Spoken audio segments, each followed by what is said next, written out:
Muy buenas tardes, bienvenidos a Casa Palacio María Luisa. Pasan 15 minutos de la hora del Ángelus.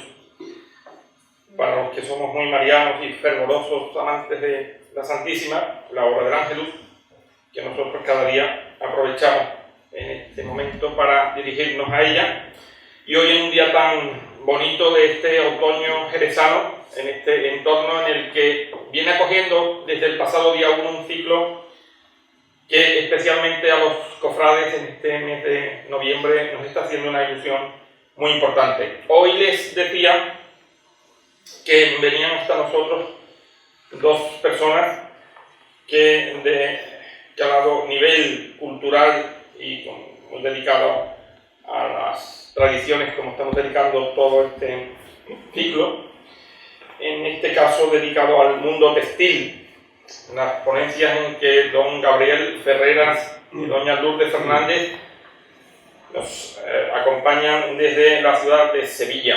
Vamos a dividir la ponencia en dos partes, en la que primero don Gabriel Ferreras y luego doña Lourdes Fernández tomará la palabra, y comentarles a todos ustedes que será la metodología de investigación de textiles en el Instituto Andaluz de Patrimonio Histórico la primera de las partes, la primera de las ponencias que don Gabriel nos va a comentar. Querido amigo, conocido de hace unos años, querido Gabriel, muchas gracias por estar con nosotros. Bienvenido a Jerez. Muchas gracias. Bueno, sevillano de la calle Feria, no se puede ser más sevillano, ¿verdad?, que de la calle Feria, y de las hermandades Calle Radical, de Montesión y de la madre y maestra de la amargura. Es licenciado en Historia del Arte por la Universidad de Sevilla y máster en Patrimonio por la Universidad de Granada. Gabriel es una persona encantadora en la que le puede un poco el estar al servicio de los demás, y por ello forma parte de múltiples comisiones de trabajo de restauración y conservación de patrimonio, principalmente de las hermandades de nuestra Andalucía, y por supuesto también para particulares y demás que esté relacionada con la conservación del patrimonio. Ya le digo que su colaboración y su trabajo en algunas obras, en este caso para Jerez, como la del manto del desconsuelo de Juan Manuel, pues supuso un antes y un después en nuestra ciudad en cuanto a la restauración de textiles. Una comisión amplia, pero plagada de grandes técnicos, y que de la cual formó parte. Yo, querido Gabriel, como te digo, te agradezco mucho que estés con nosotros, que hayas participado en ese tipo de comisiones y que hoy, desde luego, podamos compartir pues toda tu amplia experiencia, más de 30 años, imagino, en torno al mundo de textiles. Así que vamos a escuchar su ponencia. A la finalización, si ustedes tienen alguna pregunta, también podrán formar parte de esta mesa redonda, de esta ponencia, para introducirse en los conocimientos de Gabriel. Y Gabriel, cuando tú quieras. Muchas gracias, Juan Antonio Galindo, por tus cariñosas palabras. Y bueno, me da mucha alegría reencontrarnos de nuevo aquí después de tantos años, por lo menos 7, 8 años, sí, de la intervención del manto de origen del desconsuelo. Y que sean Jerez. Exactamente, que sean Jerez. Bueno, en primer lugar, nuestro agradecimiento más sincero por parte del Instituto Andaluz de Patrimonio Histórico a doña Marisa Azcárate, presidenta del grupo Kaizen Hoteles, anfitriona, mecena y gran defensora del patrimonio cultural de Andalucía, por acogernos en su casa. Al señor Júcaro por la organización y marketing de estas jornadas patrimoniales, y a nuestro amigo y compañero Fernando Calderón Rodríguez como coordinador de estas jornadas culturales sobre el patrimonio material como inmaterial de nuestras hermandades y cofradías. A todos nuestra nuestro más sincero agradecimiento por la confianza que han depositado en los técnicos del Instituto Andaluz de Patrimonio Histórico, organismo dependiente de la Consejería de Cultura y Patrimonio Histórico de la Junta de Andalucía. En segundo lugar, yo hablaré en primer lugar, pero en segundo lugar hablará mi compañera, doña Lourdes Fernández González, conservadora restauradora del taller de textiles del Departamento de Tratamiento del Centro de Intervención. Señoras y señores, el Instituto Andaluz de Patrimonio Histórico es una institución que surge en mayo del año 1989, por Real Decreto, como una necesidad para atender el programa de investigación y conservación-restauración de nuestra comunidad autónoma en el ámbito patrimonial.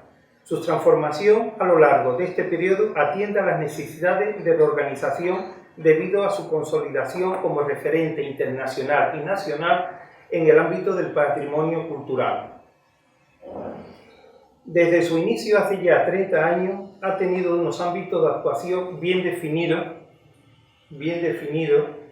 que a su vez coincide con la estructura de grandes centros. El IAPH mantiene como objetivos esenciales la investigación, la innovación, el desarrollo y la transferencia de las actuaciones y proyectos que realizamos en el Instituto Andaluz de Patrimonio Histórico. Tiene dos sedes, dos sedes en Andalucía. La primera y principal es en el monasterio, en el antiguo monasterio de Nuestra Señora de las Cuevas, de Santa María de las Cuevas, en la Cartuja de Sevilla. Y la segunda sede es en la provincia de Cádiz, en Cádiz capital, en la playa de la Caleta, que es el centro que denominamos de arqueología subacuática de Andalucía, por eso mismo el CAS le denominamos, que sería, bueno, como todos conocéis, el anterior balneario de la Virgen de la Palma y el Real, que está en la playa de la Caleta, como he dicho. Después podemos decir que el instituto tiene 5 centros donde, bueno, trabajamos 110 en total con los compañeros de Cádiz. Bueno, en Sevilla trabajamos como unos 102, y en Cádiz trabajan 8, entre historiadores, arqueólogos, restauradores y, bueno, y documentalistas.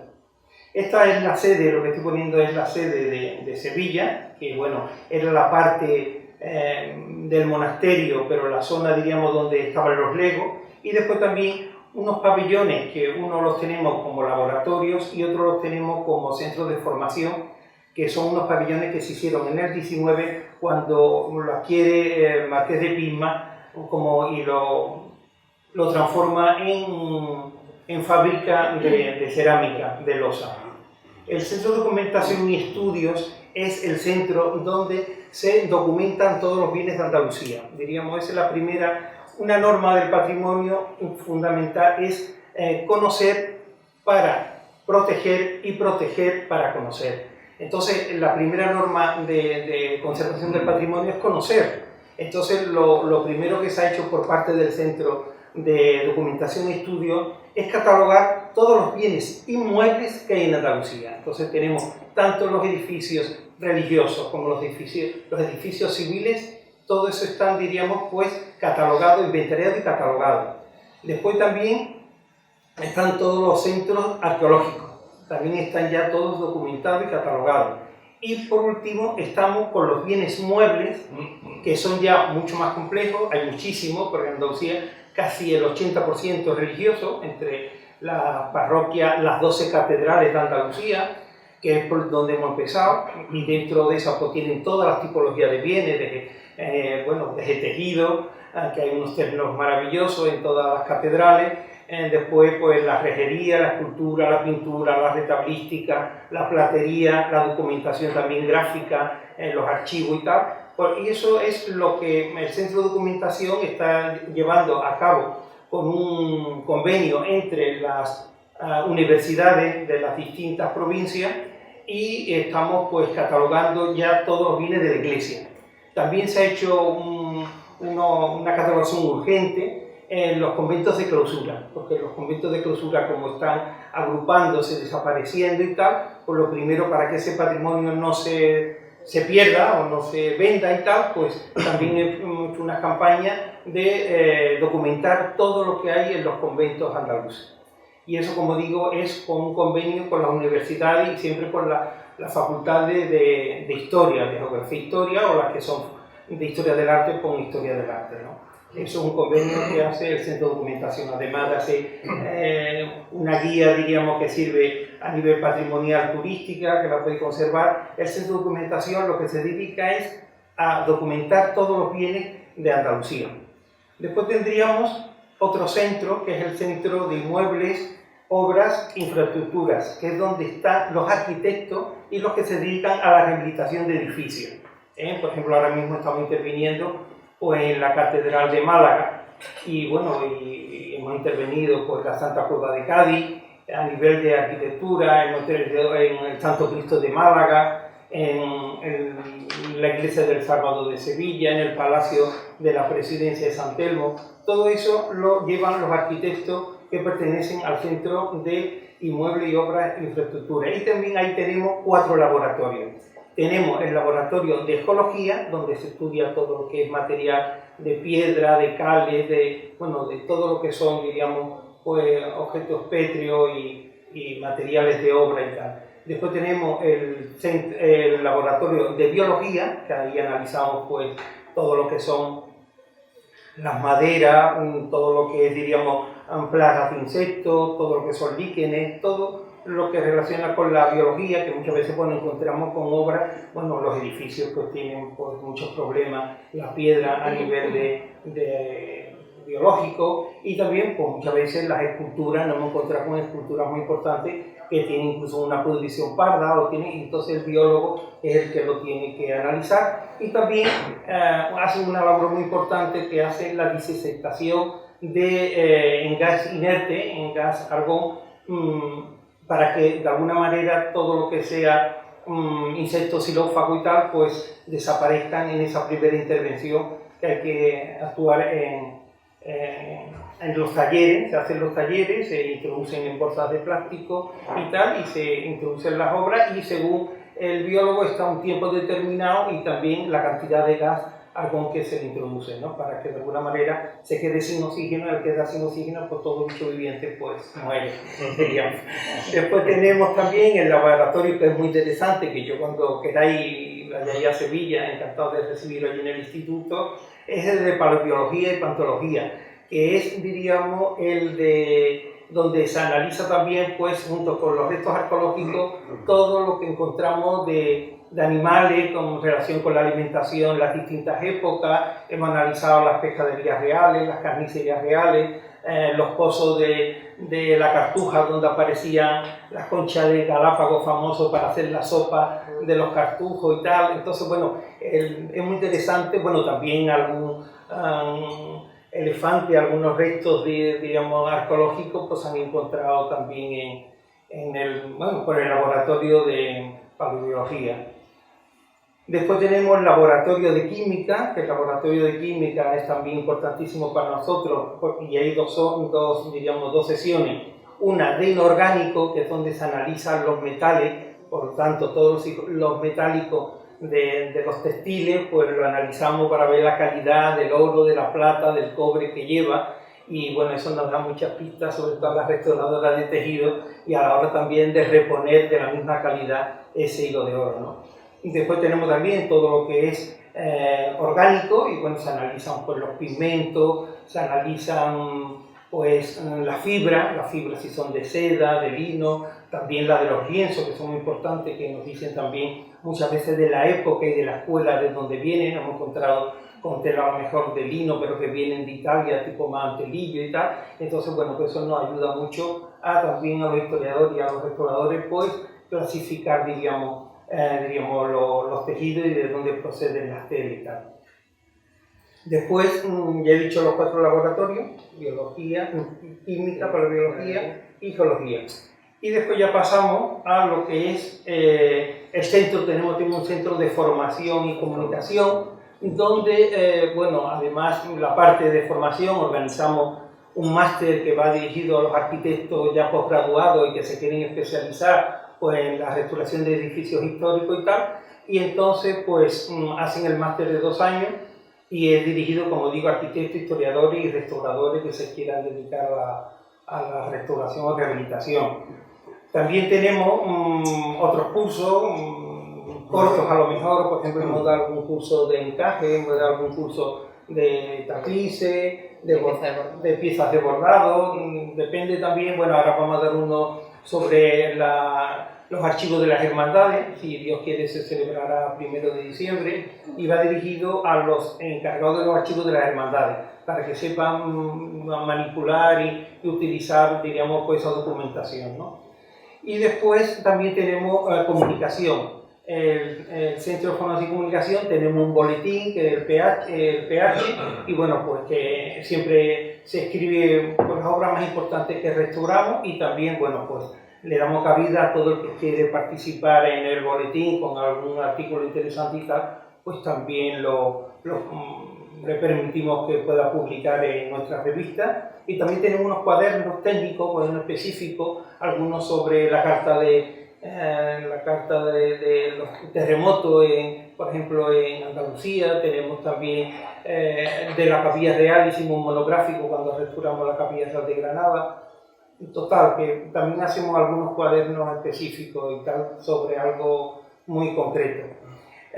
Después pasamos al centro subacuático, que como ya he dicho antes, pues lo que se dedica es a la investigación de todos los pecios, diríamos, de las costas de Andalucía, ¿no? Hemos hecho trabajos muy interesantes, desde todos los barcos, los restos de los barcos de la batalla de Trafalgar, que estaban, bueno, desde Chiclana hasta Matalascañas, pues habían restos, y bueno, encontramos cosas muy curiosas como el maletín de un médico donde tenían todos los aparatos para operar, y hemos encontrado los botones de las casacas, hemos encontrado también monedas con la cabeza de Luis XVI, pero con un rayón como si cortara la cabeza. Entonces yo os invito también a que si queréis alguna visita al Centro Subacuático de Cádiz, pues hay cosas muy interesantes de las intervenciones que ya hemos hecho, incluso las gafas del médico también se conservaban. Y después pues, también en otro proyecto hemos restaurado un barco que se hundió también en las costas de Chiclana, si no recuerdo mal, con muchas ánforas de mayólica traídas de Florencia, que se recuperaron varias y están en el Museo de Cádiz. Después, bueno, pues ellos también tienen una serie de publicaciones, y algunos boletines son directamente relacionados con la ecología subacuática. Y por último, y donde nos vamos a centrar más, es en el centro de intervención, que es donde trabajamos, bueno, pues mi compañera y yo, y el centro de intervención pues tiene varios departamentos. Tiene el departamento de estudios históricos y arqueológicos, que es donde estamos los historiadores y los arqueólogos, y allí lo que nos dedicamos es a la investigación de las piezas que llegan para restaurarse. O también, bueno, también hacemos tasaciones de las obras, y también hacemos las tasaciones para los seguros cuando las obras van a alguna exposición, o para que el que lo lleva, el de correo, pues vaya con la seguridad de que va, diríamos, con una tasación por parte de la administración. Entonces, bueno, en el centro de intervención, como digo, esta es la parte de investigación, donde estamos los historiadores y los arqueólogos. Bueno, tenemos más sitios, pero bueno, este es donde tenemos ahí los archivos de los expedientes que están en marcha junto con las obras que se están restaurando en talleres. Y después tenemos también en el centro de intervención lo que es el departamento de tratamiento. Y este es el de estudios históricos y arqueológicos, y anteriormente se llamó de investigación. Ahora vamos a entrar en lo que es el departamento de tratamiento, aunque también tenemos una unidad en lo que es el centro de intervención, que es el laboratorio de física. Y lo tenemos porque, claro, cuando llegan las obras al instituto, pues le tenemos que hacer, diríamos, como para que no se vaya a contaminar, ahora que esto está tan de moda, por las piezas que llegan porque estén atacadas de xilófago o tienen algún problema, pues se hace la radiografía, la reflectografía, todos los métodos físicos a la llegada se le hacen. Y por eso lo tenemos en el centro de intervención. Y después ya pasa a lo que son talleres. Bueno, esta radiografía es un poco impactante. Es el Cristo del Santo Ángel de Granada, que es del famoso Fancelli, que introduce un poco el Renacimiento en España, y es un Cristo de una hermandad de Granada. y que tenía un perno de hierro para sujetarle la cabeza, como él se ve claramente. Y después la peluca de pelo natural, son las alfileres que veis también. Este es el taller. Después tenemos el taller de pintura. Después tenemos 7 talleres. Dentro del departamento de tratamiento, pues tenemos 7 talleres. El de pintura, sobre caballete, que trabajamos sobre soporte de lienzo y sobre soporte de tabla mayormente. También hemos hecho algún cuero, un cobre, pero mayormente, bueno, ahí como veis tenemos un Ribera, que es el de la Colegiata de Osuna, el Cristo de la Expiración, o la Crucifixión de Cristo de Ribera, de la Colegiata de Osuna. Y ahí tenemos el cuadro más grande y más barroco que tiene la ciudad de Granada, que es el Convite del Fariseo de Miguel Manrique, que se estaba en ese momento pues rentelando y que es propiedad de la Catedral de Málaga. Es un seguidor de Rubens, es una copia del Convite del Fariseo que se conserva en el Hermitage de Rusia, y bueno, pues de un discípulo, de un soldado pintor, pero bueno, no me voy a enrollar mucho con la pintura y vamos a seguir hablando del instituto. Este es el taller de escultura. Esto en el momento en que estábamos restaurando el proyecto del Salvador, un proyecto ejemplar porque se hizo muy poco tiempo, se cogió el modelo de la Catedral de Victoria, incluso estuvimos hablando con el economista que llevaba el tema y que nos dijo, bueno, abierto por restauración, ¿no? Entonces se hicieron unos puentes para que se pudiera visitar y bueno, pues nosotros nos llevamos 100 obras, escogimos las 100 obras que estaban en peor estado y también que eran importantes y de todas las tipologías, Entonces, bueno, pues restauramos durante 3 años por esculturas de El Salvador. Después tenemos también el taller de documentación textual y gráfica, o el taller de papel, como vulgarmente le llamamos y tal, y bueno, pues ahí hemos restaurado muchos libros de reglas, la verdad, entre ellos el del Silencio de la Madre Maestra, con algunas sorpresas, porque no eran tan antiguos por la tinta férrica que analizamos y nos damos cuenta que verdaderamente no podía ser del siglo XIV, sino que ya era una cosa pues, del XVI e incluso algunos añadidos del XIX.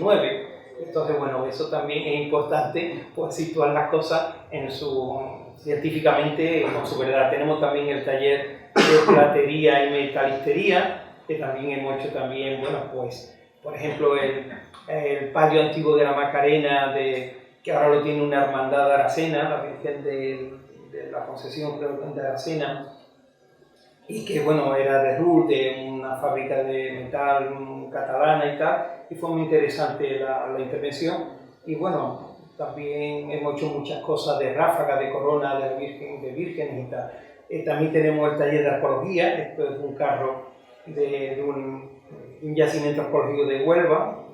Esta es la Amazona que restauramos, que apareció en el Salón de Écija, en la plaza principal de Écija, una pieza maravillosa, helenística, y bueno, vimos que tenía restos de policromía, como bueno, bien sabéis, toda la escultura clásica estaba pintada, no como nos ha llegado a nosotros, ¿no? Sino que estaba pintada de todo, pues analizamos pues, todos sus detalles, ¿no? Y ya por fin vamos a llegar a lo que es el taller de textil. El taller de textil después ya pondrá imágenes de nuestros talleres de textil, pero bueno, yo me voy a seguir un poco en la metodología que utiliza el historiador cuando se enfrenta con una pieza de tejido, ¿no? Entonces lo primero es averiguar, diríamos, pues tenemos que seguir un esquema, que bueno, ese esquema lo copié un poco de cuando estuve en Bruselas, en el IRPA, y entonces los flamencos son muy meticulosos para todas estas cosas, entonces todo apunta, tienen una base de datos maravillosa, que esa es un poco la idea del Instituto Andorra de Patrimonio, que tengamos pues los materiales que utiliza Murillo, lo que utiliza pues el taller de Martínez Montañé, el tipo de madera, el tipo de pigmento, el tipo de preparación, todo eso es fundamental y eso es lo importante del instituto, de que tengamos una base de datos importante de materiales según por época, escuela, taller y todo esto, ¿no? Entonces nosotros los historiadores que hacemos, bueno, tenemos varios protocolos, tenemos desde el proyecto diagnóstico hasta bueno, la memoria final, ¿no? Entonces en la memoria final tenemos que recoger pues, el origen de la obra. El origen de la obra es muy importante, no solamente el artista, si se sabe, si no se sabe, bueno, pues tenemos que investigar y tal, pero es fundamental también el cliente. Yo digo siempre que es fundamental el cliente porque, por ejemplo, no es lo mismo a Juan de Mesa cuando se le encarga por parte de los jesuitas de la Casa Profesa de Sevilla, el Cristo de la Buena Muerte, que cuando se le encarga el Cristo de la cabeza de San Juan, vamos, yo con todo mi respeto y Juan de Mesa, pero el cliente, como yo digo siempre, es súper importante. No es lo mismo hacer una obra para la Capilla Real de Granada que para a lo mejor una parroquia de un pueblo o una escultura por una hermandad. Ahí vemos siempre que hay mucha diferencia porque el cliente también sabe pedir, sabe exigir, sabe de iconografía y eso es muy importante. Entonces, el origen de la obra siempre es muy importante, pues apuntarlo, diríamos, es fundamental. Después tenemos también los cambios de ubicación y propiedad. Es muy importante incluso a la hora de tasar y de valorar una pieza, es muy importante por dónde ha ido pasando esa pieza. Interesante es buscarle el origen desde que se hace hasta donde está actualmente. Entonces no es lo mismo que una obra haya estado en la colección Alba o en la colección real que si ha estado pues en una parroquia, o es muy distinto, porque eso le da un plus, diríamos, pues de valor. Y entonces a la hora de tasarlo, a la hora de baremar, pues siempre eso lo tenemos en cuenta según también de dónde proceda. Y las ubicaciones también son importantes, porque muchas veces han sufrido un fuego o ha habido una inundación, y eso lo registra la obra, porque ha tenido a lo mejor las tablas de la Capilla Real de Granada tuvieron que cortarse para cuando llegó la invasión francesa por el mariscal Sebastiani, que es el que saquea Granada, pues tuvieron los capellanes reales que recortar las tablas para meterlas en unos retablos, la contraportada de unos retablos para esconderla, que bueno, el retablo de Alonso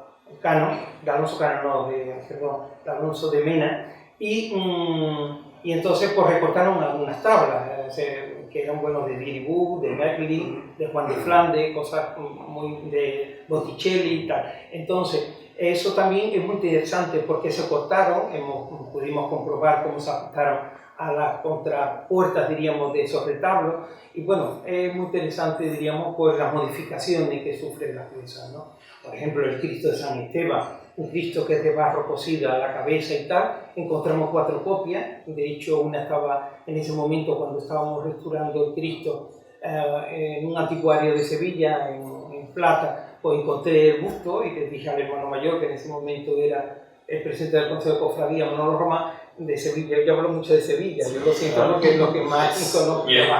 Entonces, pues había un busto en un convento de Toledo, encontramos otro busto en Valladolid y este que estaba a la venta. Entonces, como la propiedad de la hermandad, la propiedad era de la parroquia de San Ildefonso, filial San Esteban y tal, pues entonces le dijimos al hermano mayor que si lo podía comprar, que tenían como una copia de seguridad. De hecho la compraron en 12.000 euros y bueno, ya por lo menos tienen, si de alguna manera esa imagen pasara a propiedad de la parroquia, no quisiera que procesionara, pues ya tienen, por ejemplo, pues ese busto, ¿no? En barro que procede de los jesuitas. Bueno, fue muy interesante también la investigación.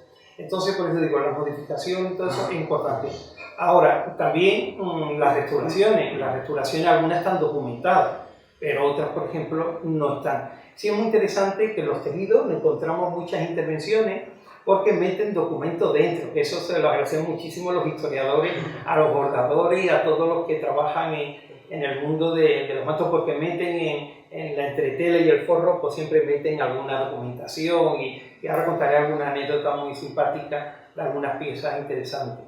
Después también está el anillo iconográfico, eso también pues, nos da mucha idea también del nivel cultural de quién la ha encargado, quién la ha hecho, ¿no? Ahora, por ejemplo, vemos, por ejemplo, en la indumentaria, pues vemos que hay muchas transformaciones y que no corresponden, por ejemplo, también los colores de la indumentaria de los santos. Los santos todos tienen su color y tienen su porqué, como están vestidos, y sin embargo, pues ahora con las modas y tal, pues no sabemos cómo verdaderamente hay que representarlo iconográficamente, que eso ya no lo dicen los tratadistas y bueno, pues los padres de la iglesia, y bueno, de alguna manera eso es importante, lo que es el análisis iconográfico, por ejemplo, se da muchos casos que San Pedro es muy curioso porque San Pedro, su túnica siempre tiene que ser como aparece en las pinturas de Velázquez, de Pacheco y tal. Pacheco lo dice en el libro del Tratado de la Pintura.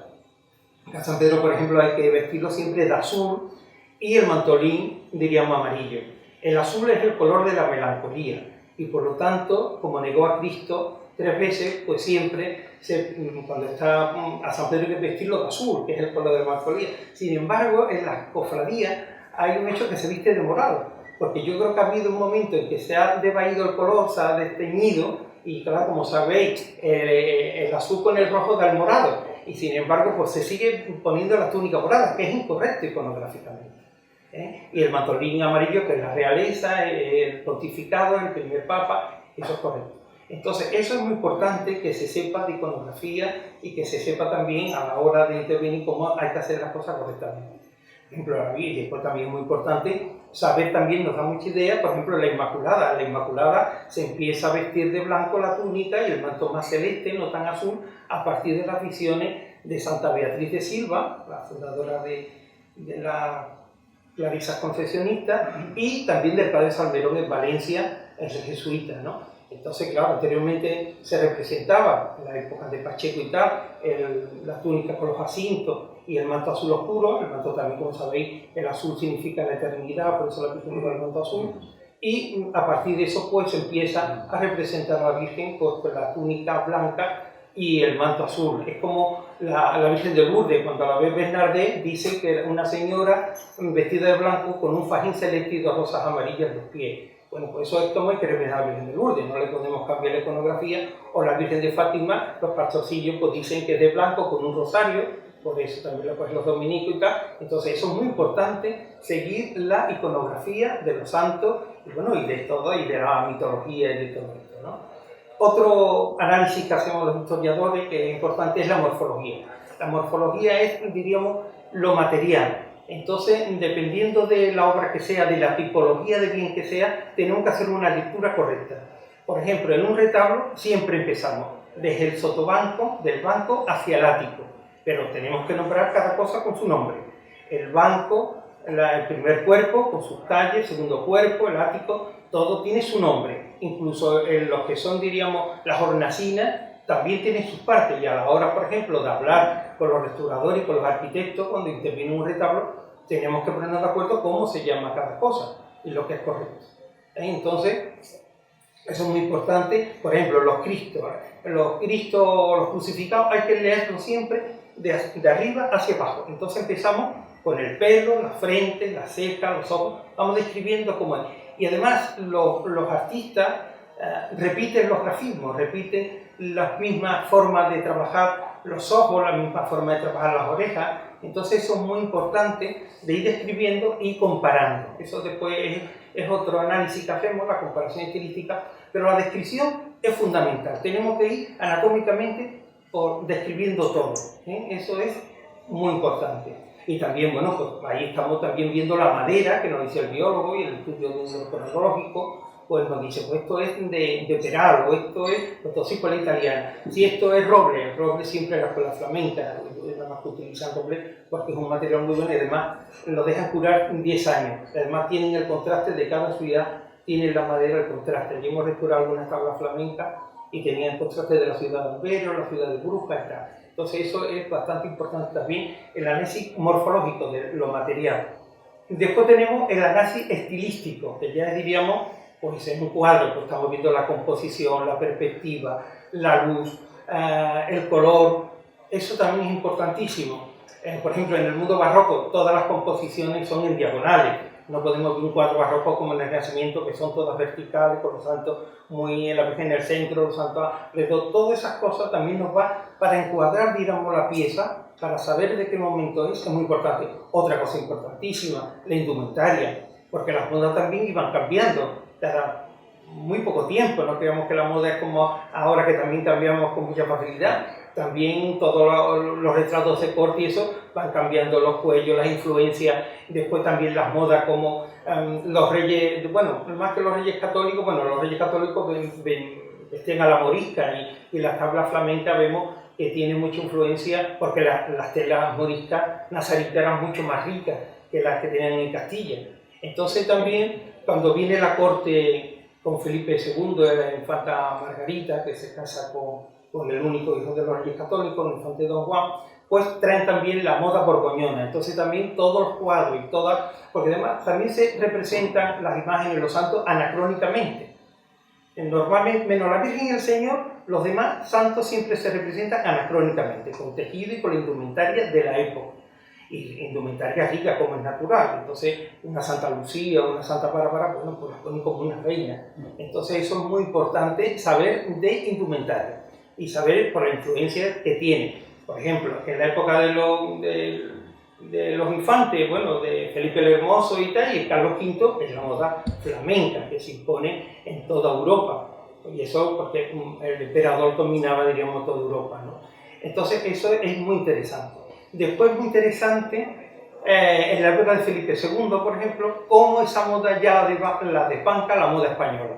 Y la moda española, una de las cosas que tiene importantísima, es que encuentra, para teñir el negro, que era el color, diríamos, más difícil de mantener con el mordiente, descoloría muy pronto, y además todo el mundo vestía de pardo, de la lana, pero el negro era un color que no se mantenía, que con la limpieza se perdía la tinta. Entonces la corte española encuentra el palo de Campeche en México, se empieza a comercializar como la cochinilla americana, y entonces Felipe II pone de moda que el negro es el color de la corte. Y de hecho todavía la indumentaria masculina se conserva, en el smoking, en el frac, en la levita del chaquet, todo es negro, pero eso viene de la indumentaria española. Después, cuando vienen los Borbones, desbanca la indumentaria española y se pone la indumentaria francesa. Y entonces las casacas, con los encajes, todo lo contrario de la austeridad castellana o española, pues empiezan los franceses y bueno, también eso nos sitúa también, la señora, por ejemplo, son los trajes de camisa, que son los que tienen toda la maja de Goya, María Luisa de Parma, todo eso. Es muy interesante también situar, porque también en esos momentos va cambiando la moda y los reyes que tienen tanta facilidad para comprarse cosas también van comprando y van cambiando, ¿eh? Eso es muy importante. Y después ya por fin la desbanca la moda inglesa, que es la que todavía mantenemos. Todavía la chaqueta y todo eso es la moda inglesa. Y eso desbanca con las casacas y tal, y es la indumentaria edwardiana, que es del 19, y eso también, bueno, pues también es muy importante, ver, digamos, cómo va desarrollándose. Entonces, a nivel, diríamos, de investigación con el estilo, a la hora de... es muy importante, ¿eh? Saber de indumentaria y también, pues, también de heráldica. También hay que saber los escudos, de qué familia procede, esto y tal y cual, si son escudos italianos, escudos españoles. Todo eso es importante a la hora del análisis estilístico, ¿eh? Es muy importante. Ahora, después ya damos unas conclusiones y esas conclusiones las damos gracias a las fuentes de donde bebemos los historiadores. Por una parte está la fuente tradicional, que lo primero que hacemos es revisar toda la bibliografía que exista sobre esa pieza. Nos vamos y vemos, bueno, ¿qué se escribe sobre la capa de Carlos V? Bueno, pues vamos a ver tal, y también, bueno, pues en biografía colateral, diríamos, no directamente, pero por ejemplo encontramos cosas de Durero que eran importantes cuando estudiamos pues la bibliografía de la capa de Carlos V. También es importante, pues todo lo que, cuando ya tenemos toda la bibliografía, nos gusta revisar los archivos, de donde han bebido para escribir eso, nos gusta transcribirlo otra vez. Vamos y hacemos una transcripción y entonces muchas veces hay errores en las transcripciones. Entonces eso nos aclara muchas veces pues, los errores que se vienen desarrollando a través de la bibliografía. Y fundamental también para los restauradores es la fotografía antigua, los planos, los grabados no tanto, porque los grabados son más libres a la hora de interpretar y tal, pero la fotografía antigua que tenemos en España, unos archivos maravillosos, por ejemplo en Madrid tenemos el Instituto de Madrid de las zonas devastadas cuando la guerrita, que ahí se conservan pues, unas campañas de fotografía pues, magníficas en el archivo de Nachi. En Barcelona se conserva el archivo Mar, que también pedimos y hemos comprado fotografías de cosas de Andalucía para el instituto porque tiene unas campañas de finales del siglo XIX, principios del XX, sobre Granada, la Alhambra, sobre Capilla Real, sobre las catedrales de Andalucía, que esa documentación es fundamental, consultarla y tenerla para empezar, por esa vía de conocimiento, empezar a saber un poco de la obra, ¿no? Después ya, eso sería, diríamos, lo que hace el historiador tradicional, el archivo, el que siempre investiga a nivel de documentos. Y después tenemos ya la segunda vía de conocimiento, es lo que es el estudio directo de la obra, que eso sí es una suerte tener la obra en situ cuando la estamos... Bueno, empezamos cuando la vemos por primera vez, ¿no? Pero también es muy importante cuando se está restaurando. porque la obra siempre nos está hablando, siempre nos aporta algo, siempre nos está diciendo, y más con la ayuda del equipo interdisciplinar que tenemos, porque nos ayuda el químico, nos ayuda el físico con la radiografía, o la reflectografía infrarrojo que vemos el dibujo subyacente, o el restaurador, que se pasa muchas más horas que nosotros, los historiadores, delante de la pieza, horas y horas, entonces ellos observan perfectamente cómo está hecha esa uña, cómo está hecha esa oreja, cómo es la pintura, la pincelada cómo es el punto de luz, cómo hacen el brillo de la uña en la pintura. Eso es fundamental para después nosotros ayudarle y compararlo con otras obras de quien intuimos que es el autor. Entonces ahora hemos tenido Murillo. Murillo sí es verdad que es un pintor, con el año Murillo y todo esto, ¿no? Sí es verdad que es un pintor muy desigual, no es como Velázquez, que Velázquez desde que está pintando en Sevilla, la Guardia de Sevilla y eso, hasta que acaba en la corte de Madrid ya en sus últimos años, siempre más o menos pinta igual. Es un pintor maravilloso, fantástico. Yo creo que según todos los conservadores de los siglos más importantes del mundo, decía que el pintor más importante de la historia del arte es Velázquez, y la obra más extendida son las Meninas, ¿no? Después iba un Vermeer, después un Rembrandt y tal. Pero bueno, Velázquez, que es sevillano y andaluz, pues verdaderamente tenemos el orgullo que se considera el mejor pintor de la historia del arte. Y me quería referir que Murillo, por ejemplo, pinta muy de dibujo al principio, cuando está pues, siguiendo a su maestro, a Juan del Castillo y tal, y después ya al final, cuando pinta la Caridad o pinta, diríamos, Capuchino, las pinturas que se conservan en el Museo de Bellas Artes, es muy desigual, va mejorando enormemente. Y después que hasta en Madrid eso también ha visto cosas y verdaderamente se le sigue y hace unos grafismos que repite. Y hay cosas muy curiosas. También te encuentras, por ejemplo, en cuadros del Prado, hemos encontrado la huella de Velázquez, porque Velázquez en un momento determinado hace así, ¡pum!, y pinta con el dedo gordo, y después se lo limpia en la cantonera del bastidor. Hombre, pues todos esos datos son maravillosos. Eso lo han hecho el estudio en el Museo del Prado, Carmen Garrido y Jaime García Maike, y verdaderamente, bueno, es una aportación interesantísima a la hora pues, de estudiar otra obra. Por eso es importantísimo ver la obra en situ y también por la imaginería, por ejemplo, cómo construye Martínez Montañés, pues, también la limpieza que hace a la hora de hacer los pernos, a la hora es una maravilla. Sin embargo, después tú ves las imaginerías más contemporáneas y sobre todo las de la posguerra, que tenemos tantos ejemplos y tal, pues con grapas de tapicero, la madera de esto, otro pedazo del otro, entonces un poquito más chapuda, pero bueno, también es interesante comparar y ver y cada uno cómo trabaja y eso. Y esa base de datos es fundamental. Entonces, los historiadores del arte, ver también la obra en situ y verla antes y después, cuando también cómo se construyen, muchas veces los candeleros y tal, que no se vea, eso es una suerte poderlo ver y entonces puede hacer un estudio más exhaustivo de la pieza. Y por último, lo que es más novedoso, otra vía de conocimiento importante para el historiador y para los restauradores, es, diríamos, pues, lo que es la aplicación de los métodos físicos y químicos a la obra de arte. Entonces es muy importante una radiografía nos está diciendo cómo está constituido por dentro, los clavos si son de forja o son ya industriales, por lo tanto ya son de restauraciones posteriores, ya del 19 y tal, los añadidos de las maderas, bueno, muchísimos datos que nos da, diríamos, una radiografía. La reflectografía infrarrojo, que ya le he citado anteriormente, nos da lo que es el dibujo subyacente. En las tablas, diríamos, flamencas y no flamencas, vemos el dibujo a carboncillo de quien la ha hecho. Incluso en Capilla Real de Granada encontrábamos pues, lo que decía el maestro para que siguieran los alumnos, que al menos en el manto de la Virgen ponía blue para que siguiera pintándolo en azul. Él hacía, diríamos, el dibujo y después rellenaba. Eso es uno de la escuela flamenca, porque siempre unos se dedicaban al paisaje, otros se dedicaban a hacer los animales y otros a la figura humana. Eso es el taller de Rubens, de Bandí, de Rembrandt, todo eso de escuela flamenca. No es el concepto de España, que verdaderamente también tienen unos talleres amplísimos, Murillo y tal, y por eso tantas réplicas, diríamos, ¿no? Que no son obras. La réplica siempre es lo que es del mismo autor,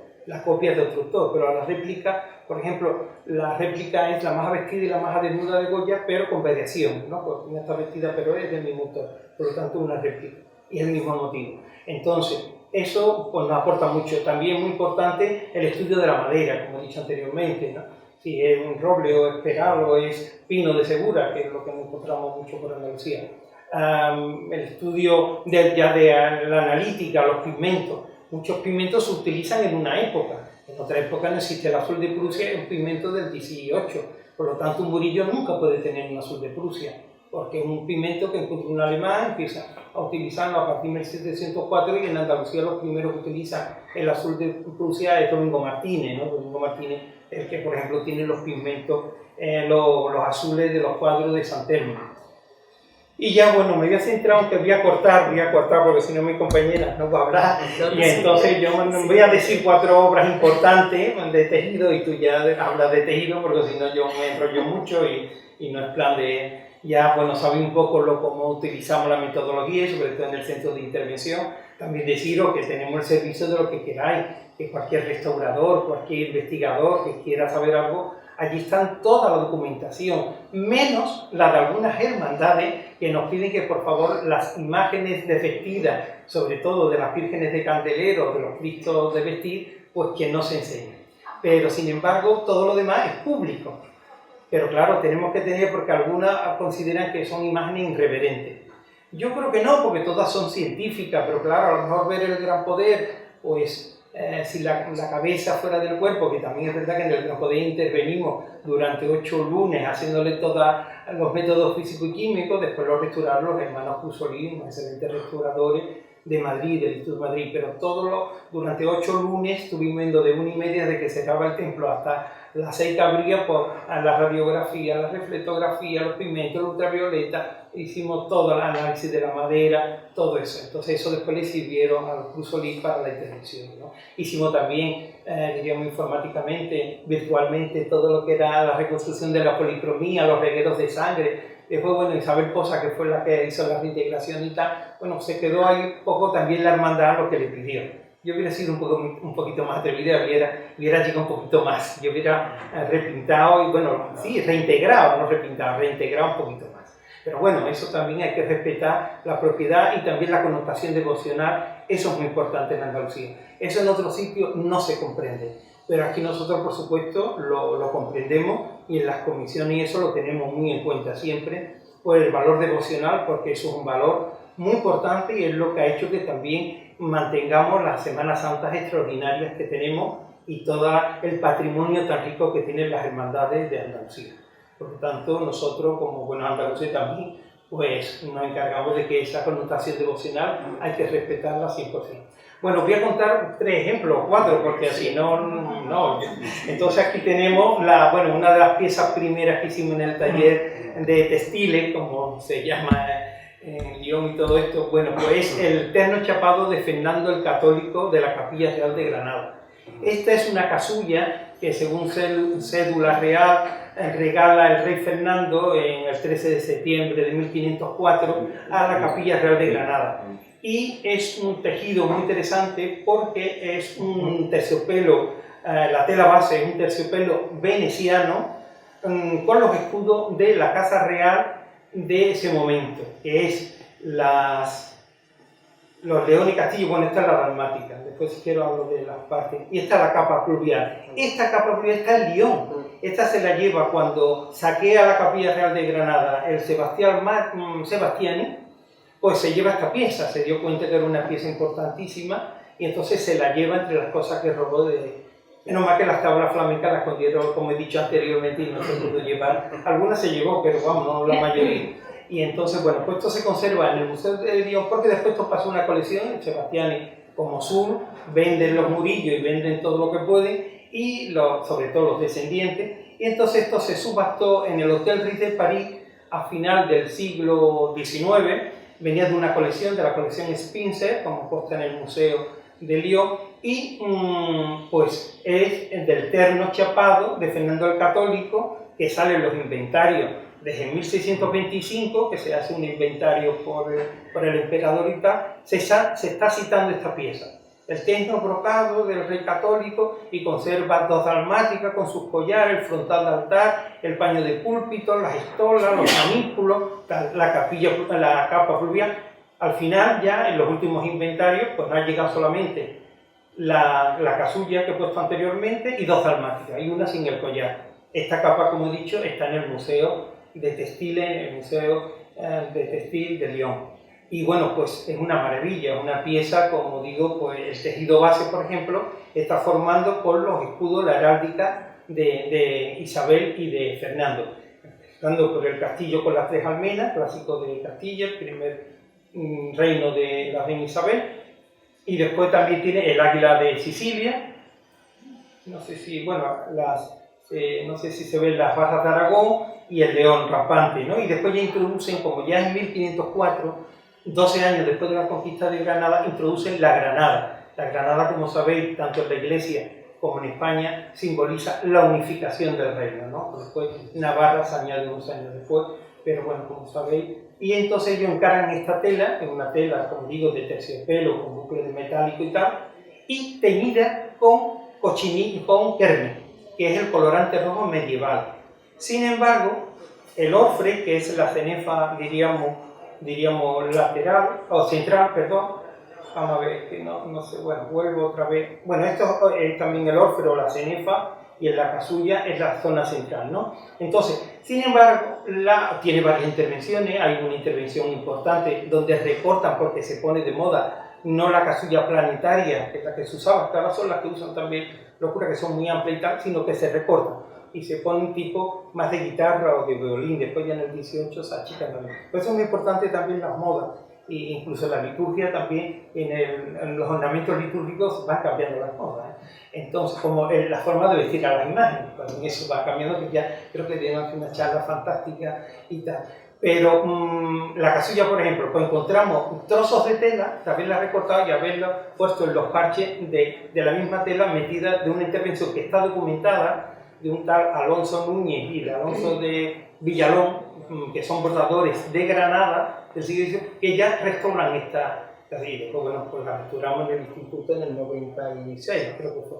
Y bueno, fue muy interesante todo el estudio porque el orfre, el terciopelo, ya no está teñido el rojo con kermes, sino que está con cochinilla americana. Por lo tanto, ya la cochinilla americana desbanca todo lo que es teñir con los rojos con kermes, que es un insecto también, pero que tiene menos, destiñe más. Entonces la cochinilla americana con un buen mordiente, pues queda perfecto en los terciopelos, la sede y tal. Entonces eso tiene ya cochinilla americana, que se empieza a comercializar muy pronto, con México, con Nueva España, y empieza en 1530 con el emperador, pues se comercializa mucho.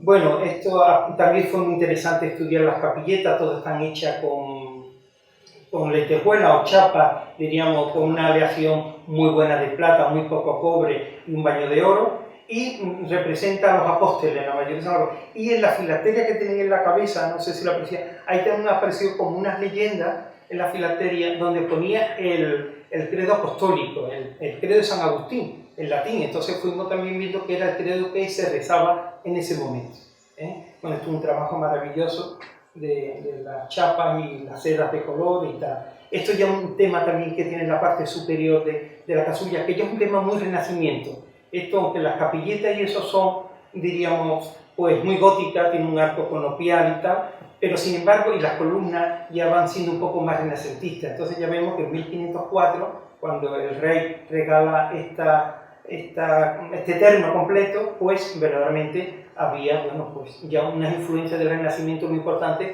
Por además, como sabéis, el Renacimiento en España entra por Granada, por los reyes católicos, por los artistas que se trae Fernando el Católico y todo esto, ¿no? Después, otra pieza emblemática que hemos restaurado en el instituto es la capa con la que se coronó el emperador Carlos V, primero de Alemania, en la catedral de Aquisgrán. Como sabéis, los emperadores del Sacro Imperio Germánico, desde Carlomagno, los emperadores pues se coronaban 3 veces. Se coronaban con la corona de hierro en Aquisgrán, con la corona de plata y con la corona de oro en Roma. Debido a los problemas que hay en ese momento con el emperador en 1520, pues, y además sabéis también que la ceremonia de la coronación es que se tenía que revestir de pontifical. Entonces, esta capa fue la que sirvió al emperador Carlos V en la catedral de Aquisgrán de reponerse, revestirse como de sacerdote para el ritual, digamos, de la ceremonia de ser el emperador, pues tuvieron que utilizar esta capa pluvial, que no era la que se conservaba, con la que se coronaban todos los reyes en Nuremberg. No pudieron asistir, no pudieron ir a recogerla, el terno de Carlomagno, y entonces atendieron a la que se conservaba en la catedral de Aquisgrán. Esta pieza, después estudiándola, verdaderamente lo que conserva de original es el orfre, las cenefas laterales Y el capillo es lo que servía de capucha. Bueno, también muy interesante decir que toda la indumentaria litúrgica, como todo el ceremonial romano, hay muchos ceremoniales, como sabéis, 20 y tantos ceremoniales, pero es el romano. Y entonces esta es la capa que utilizaban los emperadores, bueno, los emperadores y los senadores, no hacía falta el emperador, los senadores, que es la capa de lluvia, por eso se llama la capa. Y todo esto viene como la casulla, la dalmática, el manípulo, que es para secarse el sudor, todo eso. Eso viene todo de la indumentaria romana de los senadores, ¿no? Eso es fundamental también, saber un poco, porque toda la indumentaria litúrgica viene de los romanos, como el latín, el idioma que en el Vaticano, ¿no? Bueno, pues esta es la capa de la lluvia, que verdaderamente después el capillo, que es la capucha, se fue enriqueciendo porque es lo que se veía y tal, y entonces, bueno, pues ahí viene. Esto después de que el emperador se corona acá en 1520, se la trae a Sevilla porque se casa con la infanta Isabel de Portugal, que después será la emperatriz Isabel. Entonces, que llegó unos días antes, se instala en la casa, bueno, yo también estuve estudiando un poco todo el ceremonial de la boda de los arcos, hicieron efímero, bueno, sería maravilloso, y después, no sé por qué, al final se casan por la noche en el alcázar y no lo celebran en la catedral, no se dice, cuando dice la leyenda, que se enamoraron tan fuerte que se casaron esa misma noche cuando se conocieron. Y entonces, bueno, pues la verdad que después le fue muy bien, porque fue la única mujer del emperador, y bueno, y ella murió antes y él tuvo algunos hijos de otra mujer, pero nunca se llegó a casar. Bueno, parece que él lo lleva, entre las jugar que lleva para la ceremonia de la boda, esta capa. Y esta capa, pues, al final, pues la depositan los caballeros de la Orden de Santiago. Y la deposita en la iglesia de Santiago. Y ahí se ha llevado muchos años, desde 1526 hasta que nosotros la vimos. Pero también es verdad que esta tela base, que es un brocatel anaranjado con el tema, diríamos, de las granadas típicos que hacen estos brocatelitas, es de un siglo posterior. Por lo tanto, conservaron solamente lo que era el orfe y el capillo. Pero esta tela ya es de la época de Felipe IV, de la época de Velázquez, ¿no? Entonces, bueno, esto también fue una transformación que se hizo en la capa, una intervención que, bueno, lo vimos cuenta. Después había una serie de etiquetas, de que había estado también una exposición del 29, y también una cosa muy curiosa que encontramos en las capilletas que tiene, es el año en que se hizo. Ahí se puede apreciar 1508. Eso quiere decir que se hizo en 1508.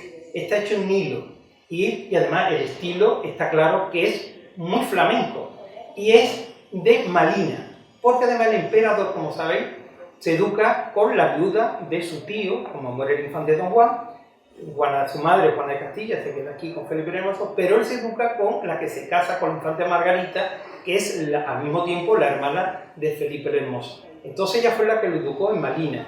Y esta pieza, comparándola con otras piezas de Malina, es igual. Es muy curioso también cómo tiene una simbología esta pieza, porque está relacionado los santos que se representan con lo que es la realeza y los emperadores. Y entonces vemos a San Venceslao, a San Gregorio Magno, podemos identificar estos dos. Sin embargo, la santa que está en el otro lateral del orfre, sí podemos identificar a las tres santas.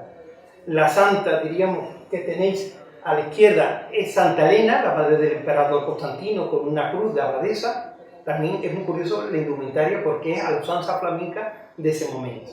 Después tenemos a Santa Isabel de Hungría, también emperador de los húngaros y tal, con las flores en la cabeza, las rosas, un tallo de flor del milagro que le floreció y tal. Y después una santa que fue quemada en una hoguera, que era, diríamos que no era santa, se hace santa en el siglo XX, a principios del siglo XX, pero es Santa Juana de Arco, que era, diríamos, la relacionada con la casa de Orleans.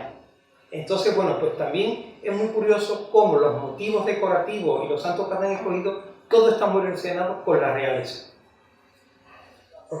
Después ya pasamos a otra pieza también interesante, que está documentada porque está, diríamos, autógrafa, no del autor, sino del mayordomo que la encarga, que es Felipe Morales. Muchos que dicen que fue el que hizo la escultura del Señor de la Sentencia de la Macarena. Yo de eso estoy completamente en desacuerdo. Y también que era bordador. Yo creo que era un señor, por lo que estuve investigando un poco en la Colombinita, era un señor que tenía una gran empresa de embalaje para la India. Era un señor que patrocinaba muchísimo. entonces regalaba mucho a las hermandades.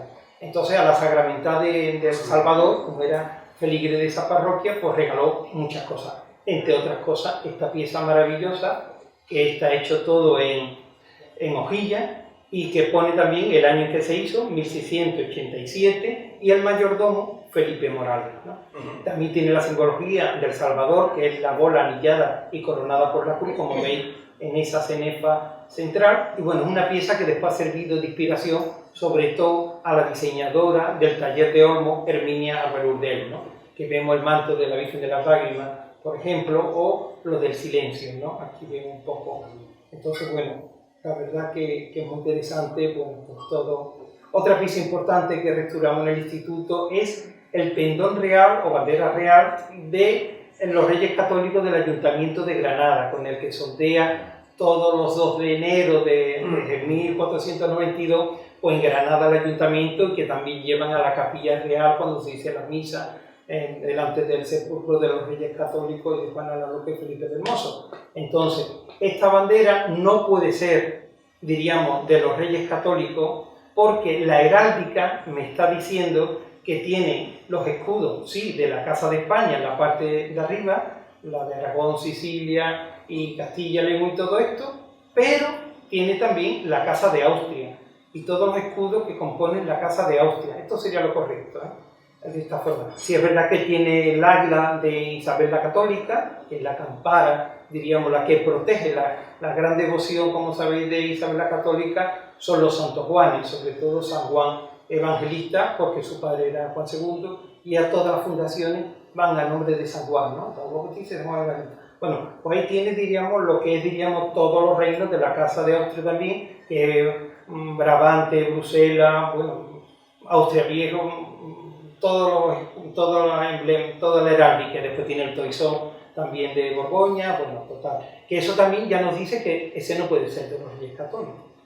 Entonces esto que, bueno, encontramos mucha documentación en los archivos del ayuntamiento y tal, y vimos, bueno, pues que había, ya en la época de Juana la Loca y Felipe el Hermoso, ya hacen ellos una bandera, con su escudo y tal. Ya por lo tanto, la de los Reyes Católicos, pues ya eso desaparece. Después también tenemos información de que hay una visita a Granada de Felipe IV, que hacen en 1623 y que hacen una serie de festejos y tal, y que regala un pendón. Por lo tanto, este es el que se conserva de la época porque es el escudo completo de Felipe IV, ¿no? Que incluso tiene sobremontado el escudo de Portugal, porque hasta 1580 es, diríamos, ya con su hijo, con Carlos IV, se pierde en Portugal, pero todavía está sobremontado el escudo de los dados de Portugal. Por lo tanto, lo podemos encuadrar perfectamente con la heráldica en Felipe IV. Hombre, Dios al alcalde de Granada le dio un poco de cosas que dijéramos esto, porque verdaderamente, pero la verdad es la verdad. Entonces tenemos que decir que no era de los Reyes Católicos, sino que verdaderamente era de su tataranieto. Pero bueno, que es verdaderamente un pendón real.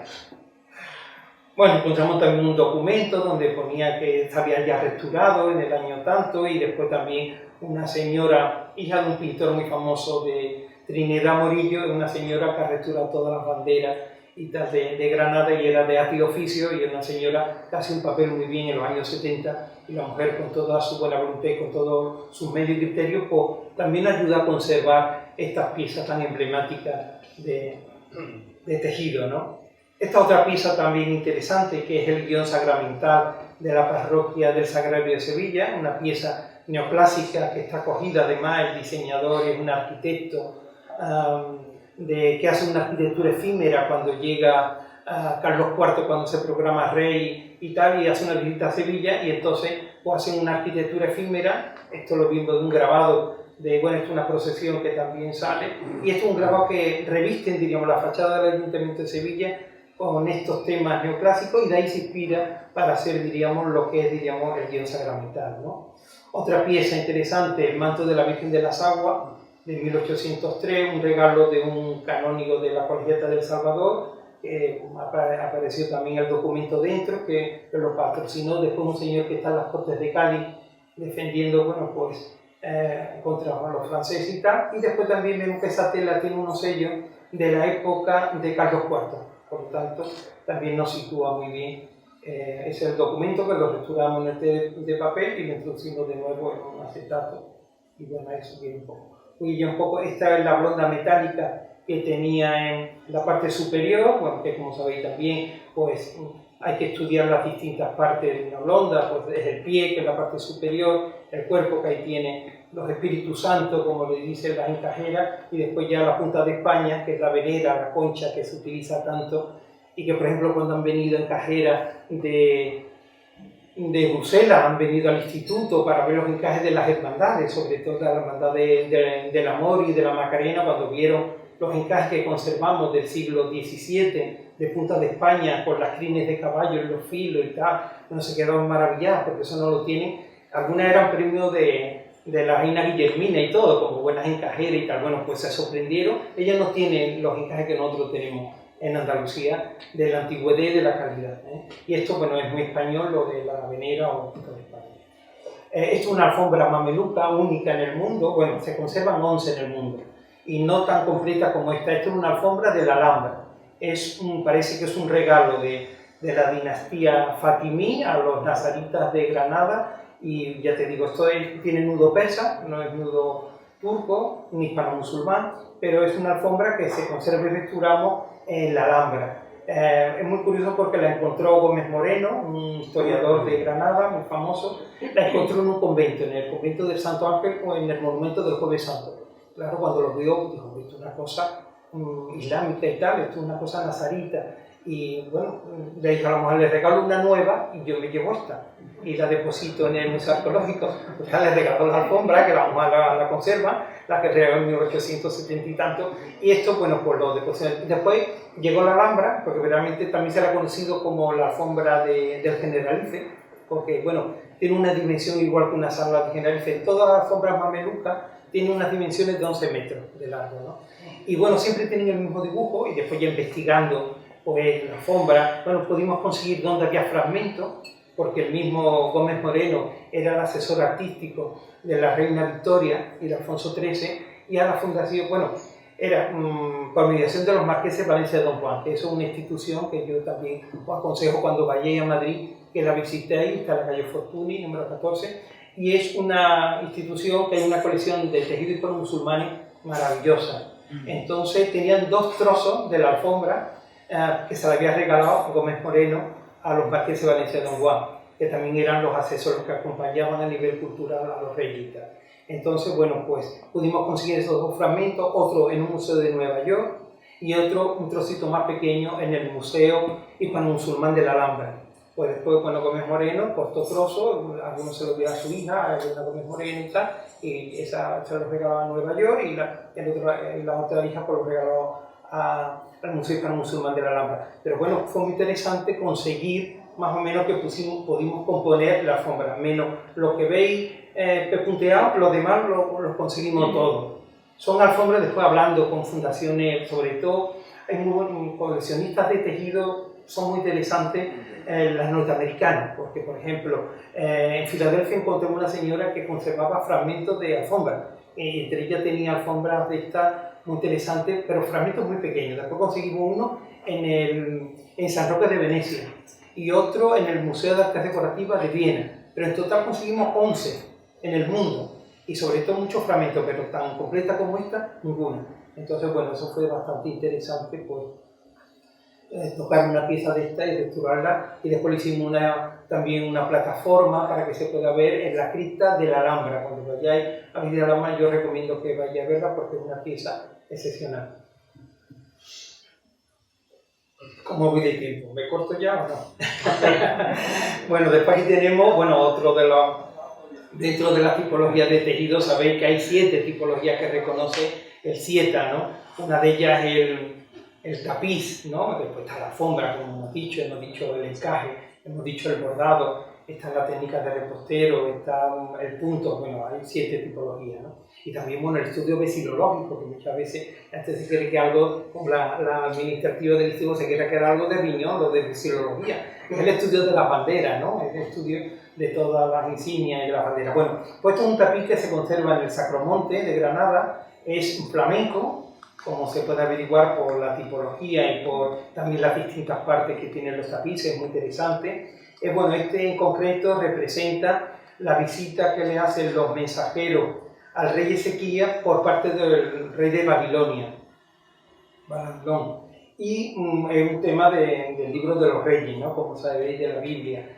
Y bueno, es una pieza maravillosa, hecha en Bruselas, tiene el escudo que manda el emperador a hacer a partir de 1544, que es la BB, que como sabéis es Bruselas Brabante, y el escudo rojo es el escudo del emperador.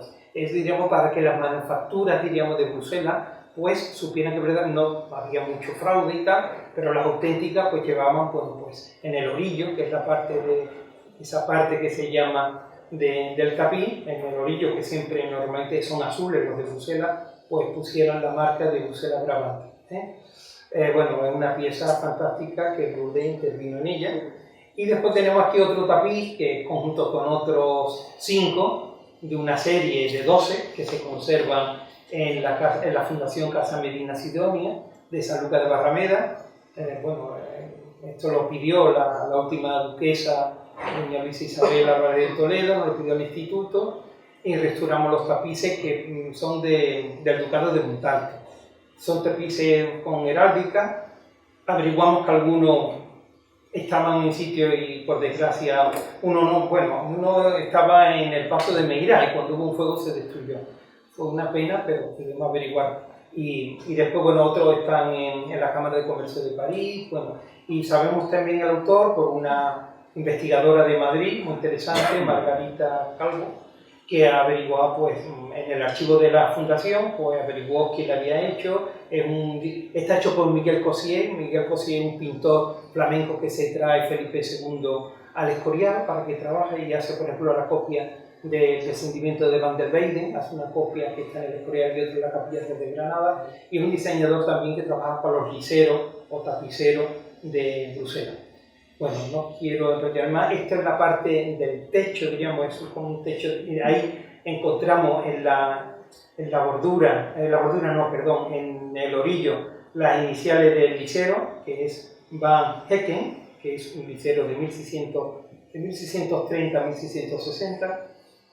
Y bueno, la obra te dice mucho. Este es el pendón de la ciudad de Sevilla, con la que conquista, esta es la catedral con la que conquista el rey San Fernando Sevilla. Y era muy curioso cuando analizamos el pigmento del morado del león, porque está hecho con púrpura, que es el color real, pues está hecho con la casa del caracol, digamos las conchas del caracol, ¿no? Eso también, como sabéis, la casa de Castilla utiliza el púrpura porque es el color de la realeza de la época romana, de los emperadores y tal, y es un pigmento también que cuesta mucho conseguir el morado y se necesita, machacar muchos caracoles para conseguir el color. Por lo tanto, de ahí viene. Después está todo completamente deformado, lo pusimos como dimos. Esto es otra bandera de Vilche, de las Navas de Tolosa, de 1212, que se conserva en Vilche. Ya que la bandera de Blas Infante, que esto fue muy emblemático, porque Blas Infante va a Fez, a Marruecos, para comprar en el barrio de los nazaritas, que se conserva en Fez, las telas teñidas naturales en lana por los descendientes de los de Granada, ¿no? Y entonces hizo la mujer María Paria, pues hace esta bandera, y las hijas pues la han donado, después de que la restauramos nosotros, las hijas la han donado al Parlamento de Andalucía, y entonces es la bandera que se conserva en el Parlamento. Es el sin pecado más antiguo del Rocío, que está en la hermandad, diríamos, de Villamanrique. También muy interesante la investigación, porque de alguna manera ellos querían demostrar que era muy antiguo, de 1600, claro, después por el diseño, diríamos, artístico, por las rocallas que tiene, por el pigmento que tenía el cuadro, que era azul de Prusia, por toda una serie de estilos y de materiales, pues pudimos averiguar que era de 1750 y tanto, pero no anterior. Aquí ese ya es el nuevo, que lo sustituye. Este es otro sin pecado muy interesante, que restauramos de la Virgen de Agua Santa, de Villaverde del Río, que fue muy interesante porque encontramos que era de una hermandad de Sevilla, de la parroquia de San Pedro.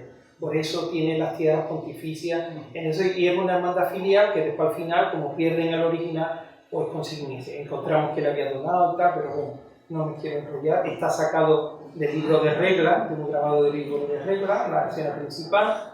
Y después, bueno, también esto es muy interesante, que esto fue un asesoramiento por parte de los técnicos del instituto, que es el nuevo Sin Pecado de la Virgen del Rocío de 1936 de Victoria Caro y diseño de Victoria Caro y diseño de Ignacio Gómez Millán. Milagroso, ¿no? Es muy milagroso porque la verdad que tiene una gran devoción, sobre todo para los trianeros, no va más, ¿no? Así apodado, ¿verdad? Milagroso sin pecado. Milagroso sin pecado, y tiene una cantidad de fotos y de regalos. Es muy curioso porque la Virgen incluso se desmonta de Castillo Lastruz y se viste y se desviste y tal. Y bueno, lo han hecho traje y tal, no sé si a lo mejor aquí hay alguien que ha intervenido en esto. Y bueno, la verdad que se pasó a un tisú de plata, de un resto de un manto de la Macarena, que en ese momento no se tenía por un taller, estaba regular, y después, bueno, al final pudimos conseguir el dibujo original, que lo conservaban en Barcelona y tal, fue muy interesante, y bueno, se pasó a terciopelo, a su color original. También el terciopelo costó mucho trabajo conseguirlo, la tintada y tal, pero bueno, hay gente que nos ayudó en eso. Decía que claro, que muchos cofrades van a Sevilla y dicen, bueno, he visitado el Instituto Andaluz de Patrimonio. Yo creo que para nada más claro que lo que hoy Gabriel nos ha dejado con esos 7 talleres que están al servicio, pues bueno, del arte. Bueno, y los laboratorios, bueno, y todos los centros, a nivel histórico igual. Lo que queráis o necesitéis, pues siempre estamos a vuestra disposición, porque además es un organismo público, por lo tanto tenemos la obligación, pues, de atender a todo el mundo. Bueno, pues vamos a continuar en cuanto este ordenador, la técnica, nos ponga en servicio. Me he quedado con las ganas de que me contaras alguna anécdota de esas telas que se meten en la entretela y debajo de los bordados, ¿verdad? ¿Alguna anécdota que tú recuerdes de alguna familia? Por ejemplo, del Sin Pecado del Rocío de Triana, fue muy interesante porque apareció un documento escrito por la mayordoma de ese momento, que era Carmen Astolfi, de una familia siempre vinculada a Triana, donde ponía que en ese momento se estaban produciendo una serie de manifestaciones, porque es en el 36, diciendo lo que costaba el pan, los hechos que habían pasado, los trabajadores de la Renfe, lo que había pasado, bueno, una descripción como del momento histórico importantísimo, y que te describe, bueno, pues el momento crítico en que se había entregado el Sin Pecado. Y entonces introduce ese papel, y eso, bueno, ha sido interesantísimo, lo hemos reestructurado también en el instituto, el documento, y bueno, nos da unos datos históricos súper interesantes, como el Sin Pecado lo transportan en un coche de caballo hasta desde el taller de Caro al taller, a la hermandad, a San Jacinto, que estaba en ese momento, y bueno, muy interesante, la verdad que siempre incluso aporta muchas cosas. Bueno, también interesantísimo fue encontrar el documento de José de Arce en el Cristo de las Penas de la Estrella. Eso ha sido para nosotros de las primeras satisfacciones, porque incluso no teníamos endoscopio.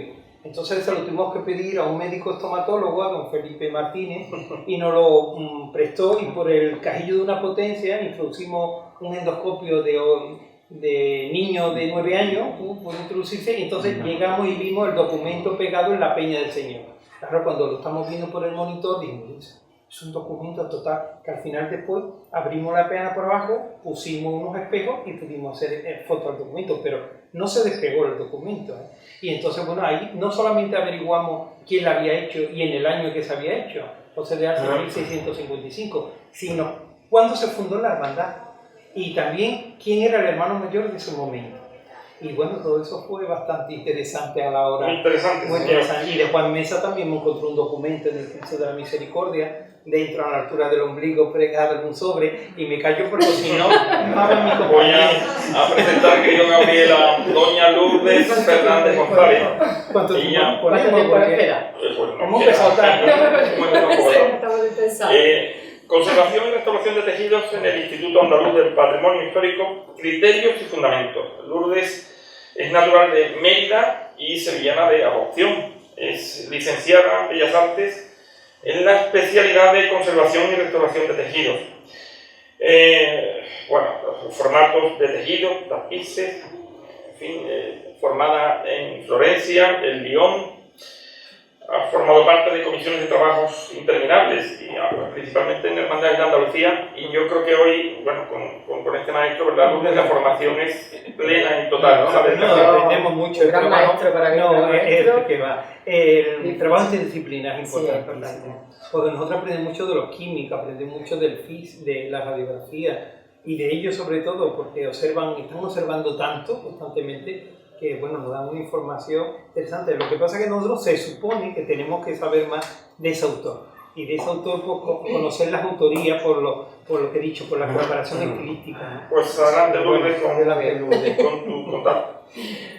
Bueno, buenas tardes ya, prácticamente, la 1:00. Comienzo mi intervención hablando de la importancia que tiene para los restauradores de tejido las obras de esta tipología. No consideramos que sean piezas menores para nada, porque a nivel técnico y material son obras de primera línea, portadoras de grandes valores culturales, y que la profesión de restauración textil nace con el objetivo fundamental de preservar estas piezas, dadas sus fragilidades en cuanto a los materiales y a la degradación a la que están expuestas, debido a que muchas de ellas tienen funcionalidad evidente. Entonces, una vez dicho esto, como ya comentaba Gabriel, nuestra sede está en la isla de la Cartuja, en Sevilla, y esta es una imagen de nuestro taller. Me hubiera gustado traer una imagen actual. Tenemos unas piezas excelentes en este momento, de primerísima línea, que ya podrán ver en prensa cuando acabemos estas magníficas intervenciones, porque ahora no tenemos autorización para difundirla. Tenemos el conjunto de los puestos de la Virgen de los Ríos, tenemos el manto de la coronación de Macarena, estamos en proceso de estudio del techo de Palio del Valle, viene una pieza aquí de Jerez, de la Virgen de la Paz, y de la Hermandad de los Tejidos, de 18. Algo más que estamos en el asesoramiento, en una sala de Macariza del Alcázar, y estamos en proceso de inicio del asesoramiento del pasado del manto de la Virgen del Socorro de la Hermandad del Amor de Sevilla, que lo va a realizar Manuel Sorano en el taller de Moro. Una pieza muy importante. Importantísima y de una calidad excepcional. Pongo de nuevo las imágenes de manera rápida de este conjunto del terno blanco de Fernando Chapado, de Fernando Católico de Granada, de Capilla Real, de pasada también, pero con la idea de indicar que ese fue el arranque del taller en el año 94 por dos grandes profesionales, por supuesto Araceli Montero, mi actual jefa y compañera, y Carmen Ángel. Iniciaron este proyecto primero con la casulla de este terno, y ya en aquel momento tuvo bastante repercusión en los medios, reflejando pues eso, esta actuación. Araceli se formó durante un año en Lyon, y luego el asesoramiento y la creación del taller. Para eso colaboró la pionera en restauración textil, es decir, que contamos en el arranque con Socorro Mantilla de los Ríos, conocida como Chicho Mantilla, actualmente jubilada, está en Málaga, un referente para nosotros. Ahora hay muchos restauradores de tejidos, pero en su momento pues ella fue la que inició todo esto hace más de 30 años, y de la que seguimos la tradición, además, ¿no? Actuamos en piezas de todo tipo. Evidentemente, las que he citado con anterioridad son las que tienen mayor repercusión, hay mayor cantidad de obras de Semana Santa y de hermandades y cofradías, pero restauramos piezas, como ha mostrado Gabriel, tapices, estandartes, banderas, la capa de los Quintos, que fue una magnífica obra, y los criterios son conservativos, y los procesos realmente los aplicamos lo mismo para una pieza que va a una vitrina o para una pieza que procesiona. Es decir, respetamos siempre toda la obra en su conjunto, en su unidad, porque la concepción inicial de los creadores, de los autores, de los diseñadores de esas obras, de esas piezas, así lo manifestaron en su momento. Entonces, nosotros, cuando vienen las obras a nosotros en esta situación, no cambiamos los soportes, no introducimos material para falsear la obra, sino que la consolidamos, la reforzamos, la limpiamos evidentemente dentro de los sistemas que ahora voy a exponer, pero lo mismo para cualquier tipología de obra. Nuestra labor es totalmente diferente a la de un taller de bordado, colaboramos con ellos, son trabajos totalmente distintos, pero entre nosotros hay una gran conexión y colaboración, eso es lo que quiero dejar muy claro, porque cuando ya una obra pasa a un taller de bordado y se cambia ese soporte es porque ya ha cumplido su funcionalidad, con todos los elementos que la integraban, pero llega un momento en el que sí es preciso ese cambio. Eso se valora, se estudia, se negocia con el cliente, evidentemente hay que tener en cuenta qué tipología de obra es, pero que es muy complejo llegar a ese punto, y cuando se llega a ese punto, pues nosotros, nuestra función es asesorar, colaborar con el taller en cuestión, lo hacemos mucho, lo estamos haciendo, hacemos las analíticas, hacemos el estudio del ligamento antiguo, los que actualmente hay en el mercado, para que sea el más semejante al original, y así mantener y respetar la obra dentro de que se va a hacer ese cambio de los bordados, pues que sea lo más fiel y más respetuoso posible. La metodología en tejidos, cuando la obra llega a nuestro taller, procedemos a observarla y detenidamente, con los ojos de ver, como decimos. Luego existe, en un segundo punto, unos estudios complementarios, pero ya con material de aumento, es decir, con todas las lentes, con todo el tema de microscopio electrónica, microscopía estereomicroscopio, microscopía USB, que ahora veremos. Y luego recurrimos, como ya anteriormente comentaba Gabriel, a todo ese material que nos facilitan las técnicas de análisis físico-químicas y biológicas de las que disponemos, gracias a Dios, en el instituto, y que nos permite examinar, investigar y estudiar en gran profundidad las piezas, ¿no? Por eso hablamos de este tipo de restauración que hacemos en el instituto como restauración científica, porque tenemos ese soporte, ese apoyo de todos estos métodos.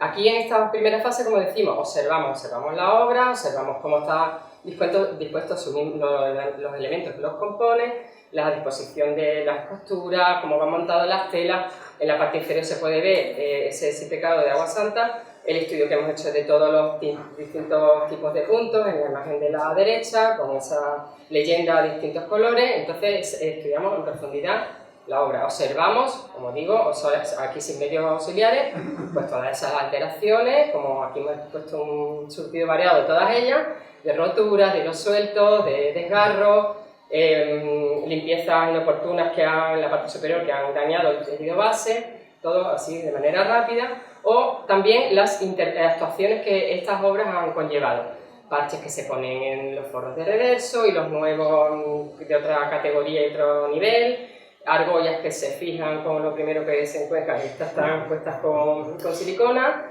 reconstrucciones, o por ejemplo la malla que aparece en una reconstrucción no del todo fina y bien acabada. Y entonces ya, una vez que hemos pasado esa fase, vamos a la parte de investigación, pero ya con los métodos ya que tenemos a nuestra disposición, con lentes, con lentes de microcirugía, o esto es la conexión USB. Esto es muy práctico porque además ahora lo hacemos con los móviles, lo conectamos y hacemos captura de pantalla con esas lentes USB. Este es el manto de los negritos, ahí observamos el sistema de anclaje.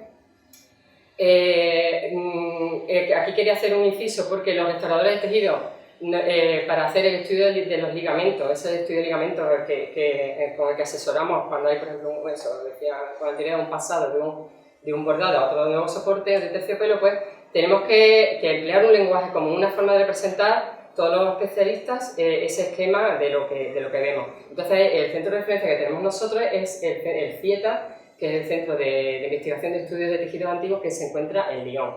Ahí que nos enseñan pues, a hacer este tipo de representaciones, por ejemplo. Cuando a nosotros se nos dice, estudian este terciopelo para ver si la estructura se parece a la que hay ahora en el mercado, llegamos a este tipo de esquemas. No me voy a parar a explicarlo.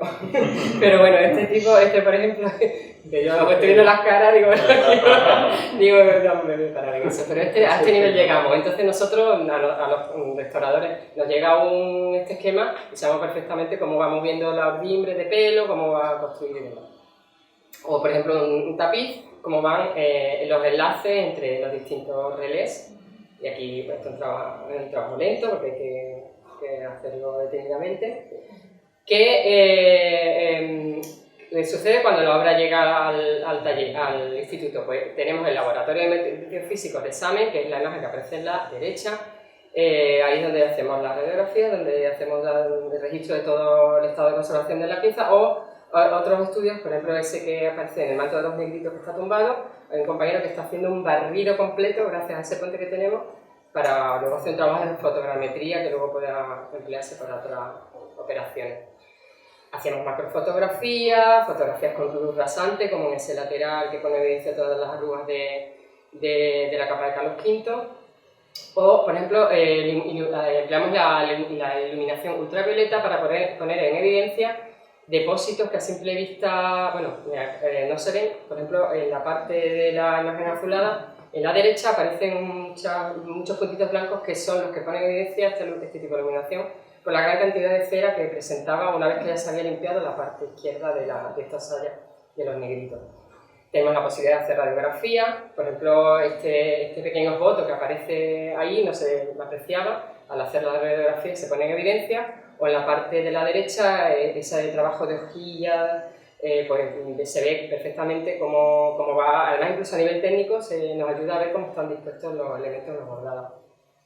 Este sigue siendo el Simpecado de Villa Manrique, que tenía esa intervención con esos hilos plateados tan agresivos y tan raros que al proyectarse la radiación sobre ellos no se ven. En la parte del pico no aparecen. ¿Por qué? Porque no son metálicos. Entonces no se manifiestan en radiografía. Entonces ya comprobamos sin necesidad de coger muestras, ya vemos ahí que está pasando algo y que el material no es bueno. Aquí aparecen los laboratorios con los compañeros y este es si lo anterior es, como llamamos, examen no destructivo porque no cogemos muestras, aquí sí. Vamos, destructivo suena así como muy fuerte, pero ¿qué? Parece que no vamos a tocar la pieza, pero no, es porque cogemos muestras pequeñas, justo para poder analizarlas. ¿De qué tipo de muestras cogemos? Pues, por ejemplo, las de fibras, que nos dan el resultado pues, de distintas tipologías, de algodones, lino, etc. Esas son imágenes de esas fibras. O, por ejemplo, en el Simpecado de Espartina, tomamos muestras para analizar el metal que componía hilos originales o hilos de las intervenciones porque esta obra ya había sido sometida a un pasado. Esta técnica disponemos de un microscopio electrónico de barrido, entonces allí analizamos, que es el que aparece en la imagen pequeña, y ahí es donde analizamos todo. Estos son, por ejemplo, hilos entorchados. Yo creo que aquí a los soldadores les va a encantar esta imagen porque se ve la lentejuela. Y nos dan el resultado a nivel compositivo, cualitativo, nos dice que tanto porcentaje en la matriz, tanto, es decir, en el núcleo, en la parte del recubrimiento, se ve perfectamente, se nos genera una imagen en blanco y negro, pero es fantástica porque los aumentos nos permiten ver cómo están hechos con el alma interior de seda y el entorchado alrededor. Este servicio, si alguien quiere, pues también lo puede solicitar allí y allí se analizan los metales. O también nos hacen cromatografía, que es el análisis de esto que hablábamos, del colorante. En esta pieza, que es una bandera de Alto de la Frontera, pues se nos analizó el kermes que aparecían en estos pequeños bordaditos que aparecen en la parte inferior. Esta pieza, aunque parecía que no era interesante, es un fragmento del sudario de Guzmán el Bueno. Nos viene y nos dice, oye, queremos hacer carbono 14 de esta pieza para ver si realmente es de la cronología que se supone que es, de principios del 14, y la verdad es que para un carbono 14 lo que se extraiga no tiene que estar contaminado. Nos daban unas premisas así como muy... Y yo decía, esto no va a salir porque esta pieza se había extraído del sudario, se había abierto los descendientes, habían abierto mucho el ataúd. Y pensábamos que no iba, pero sorprendentemente hay un centro nacional de aceleradores que lo tenemos en la isla de la Cartuja. Y ahora el resultado va a ir a que hay un rango, aparece en esa gráfica y nos encuadra el resultado en esa época. Y la verdad es que fue muy interesante porque, hombre, ellos ahora tienen una pieza en la que se sabe que puede estar eso en torno a 1304. Desde el archivo histórico. Desde el archivo histórico de Sevilla. ¿Qué hacemos también? Pues esto es un poquito desagradable, pero bueno, aparecen los bichitos tal, tenemos unos biólogos allí que nos analizan la especie, hay veces, bueno, nos analizan la especie, determinamos nosotros si hay ataques, si no y tal, y lo que comentaba con anterioridad Gabriel, esta es la bolsa de argón que los biólogos realizan cuando llega la obra allí, para que no se contaminen las demás, y si hay durante 15 días en ese gas se desplaza el oxígeno, entonces si hay algún ataque, pues el ejemplar se muere en ese periodo y ya sacamos la pieza perfectamente, en perfecto estado para poder actuar sobre ella. Así rápidamente, los tratamientos principales en tejidos son la limpieza y la consolidación. Limpiezas, evidentemente, es un sistema de estabilizar los tejidos, garantizamos la supervivencia del objeto, pero no siempre se puede limpiar igual. Lo voy a pasar así rapidito para... Y hay que hacer primero mediciones, hacemos croquis y sobre todo si se va a lavar, pues para que luego la plantilla coincida con lo que el resultado final, hacemos pruebas para ver si hay encogimientos o migración del color, eliminamos las intervenciones anteriores que tenga para que no interfieran, hacemos pruebas de solubilidad, que ahora lo vamos a ver en una tabla, o protegemos. Ahora lo vamos a ver todo esto así rapidito. Mediciones, bueno, esta pieza no se iba a microaspirar, pero bueno, medimos hasta este nivel de todos los detalles, marcamos todo para que quede perfectamente registrado, porque luego emitimos unas memorias finales extensísimas que se pueden consultar en el repositorio del instituto. Lo podéis consultar por internet. Y, por ejemplo, hacemos croquis de todo tipo y eliminamos las intervenciones. Por ejemplo, este era el reverso del sin pecado de Villamanrique, que estaba pegado con cola, como quitamos unas intervenciones que era necesario eliminar estos terciopelos, pues con humedad, con calor, tal, y así eliminamos estas intervenciones. Estos son los test, las fichas que contemplamos cuando hacemos pruebas. Con distintos solventes, tal, y hacemos ese registro pues para tener la seguridad cuando vayamos a hacer una limpieza, eso no nos dé problema. Por ejemplo, este tapiz que ya determinamos, cogimos muestras de los distintos colores, sobre todo de los más oscuros, porque como lo íbamos a lavar y vamos a asegurarnos de que esto luego a mitad del proceso no se migre el color, y entonces, pues una vez que ya decidimos eso, pues lo protegemos con tul. Hacemos un sándwich de tul, en este tapiz sucede así, y pudimos lavarlo. Con agua, ahora ya vamos a ver otras imágenes después. Entonces, una vez que ya hemos preparado todo eso, o hacemos limpiezas superficiales, que ahora la vamos a ver, o limpieza acuosa, o limpieza con disolvente, o limpieza láser, que es la última novedad que tenemos allí, y que hemos aplicado en el techo Pablo del Bonfini, que nos resulta muy bien, una parte que era difícil. Limpieza superficial, que es pues aspirar bien la obra, quitamos todas las partículas para que porque los movimientos de dilatación y contracción de la fibra, si hay restos de polvillo, hollín, etcétera, pues no rompa, es que si no rompe la fibra. Entonces tenemos aspiradores de museo con distintas boquillas, como esta de aquí, y siempre ponemos un tubo en medio para no traernos las lentejuelas ni los hilos que son del bordado. O tenemos esta maquinita que es fantástica, que por ejemplo en este fragmentito de sudario no podíamos usar, de sudario más bueno, que era este fragmento, no podíamos usar esa anterior, porque esto es una pinza aspiradora que parece que no está haciendo nada, pero tiene un depósito que es el que aparece ahí al fondo de la cánula esa, cuando luego tú sacas el depósito sale lo más grande ahí. Echa un ratito porque estás ahí dándole, pero es que esto extrae ya lo que si no hemos conseguido aspirar lo suficiente con la anterior aspiradora, con esta ya conseguimos hacer todo lo que falte. Por ejemplo, esta bandera, hemos conseguido la bandera de Acrofrontera, solo con lo que es la aspiración podemos incluso dejar un testigo de suciedad, como aparece eso negro ahí. O sea que con el aspirador parece una tontería, pero es una de las operaciones básicas que hay que hacer en los tejidos, aspirar. Una cosa tan tonta, pero cada X tiempo hay que aspirar los textiles pues, para que no llega a un nivel de acidez elevado y se puedan mantener. El sistema de limpieza en agua, perfecto, pero no siempre se puede hacer porque depende del estado de conservación, de la fragilidad del tejido, del material, los colorantes. Y aquí tenemos la imagen de una cuba de lavado que tenemos allí. Hombre, en la Real Fábrica de Tapices tienen un sistema fantástico, una infraestructura, pero nosotros disponemos de esta cuba y de unos exteriores estupendos que también nos van a permitir, como vais a ver ahora, hacer unos lavados. Por ejemplo, las blondas también las podemos lavar, luego veremos cómo lo alineamos. Este es el tapiz que expuso antes Gabriel, el de Sacromonte. Tenemos, como digo, unos espacios amplios y disponemos con todas las pruebas previas y todas las garantías, disponemos una rejilla afuera y ahí con agua mineralizada, jabón neutro, varios enjuagues y demás, podemos proceder al lavado de la obra. Aquí estamos todas de zafarrancho, ahí con las cosas naturales, con la protección, con esto, una pulverizada de glicerina final y luego ya la eliminación de ese tul que protegía la obra. Hay veces que no podemos hacer eso. Esta bandera, que en realidad lo que quedaba de original es lo que aparece en la derecha, el lavado se tuvo que hacer en plano, pero tamponando con un poquito de agua, pero tamponando con secantes y extrayendo, porque es que como la sumergiéramos nos quedamos sin ella. O el sistema de disolvente, que hacemos distintas pruebas, distintos sistemas para, en función a, como ya tenemos los resultados de los metales con los que estamos trabajando, pues ya vamos a tiro hecho y empleamos el disolvente justo para lo que necesitemos. Y aquí tenemos nuestro fantástico, una de las últimas obras que hemos restaurado, que es el techo de palio del Buen Fino de allí de Sevilla, de la Virgen de la Palma del Buen Fino de Sevilla. Salvo las cartelas que se ven ahí, el resto sale muy bien la limpieza.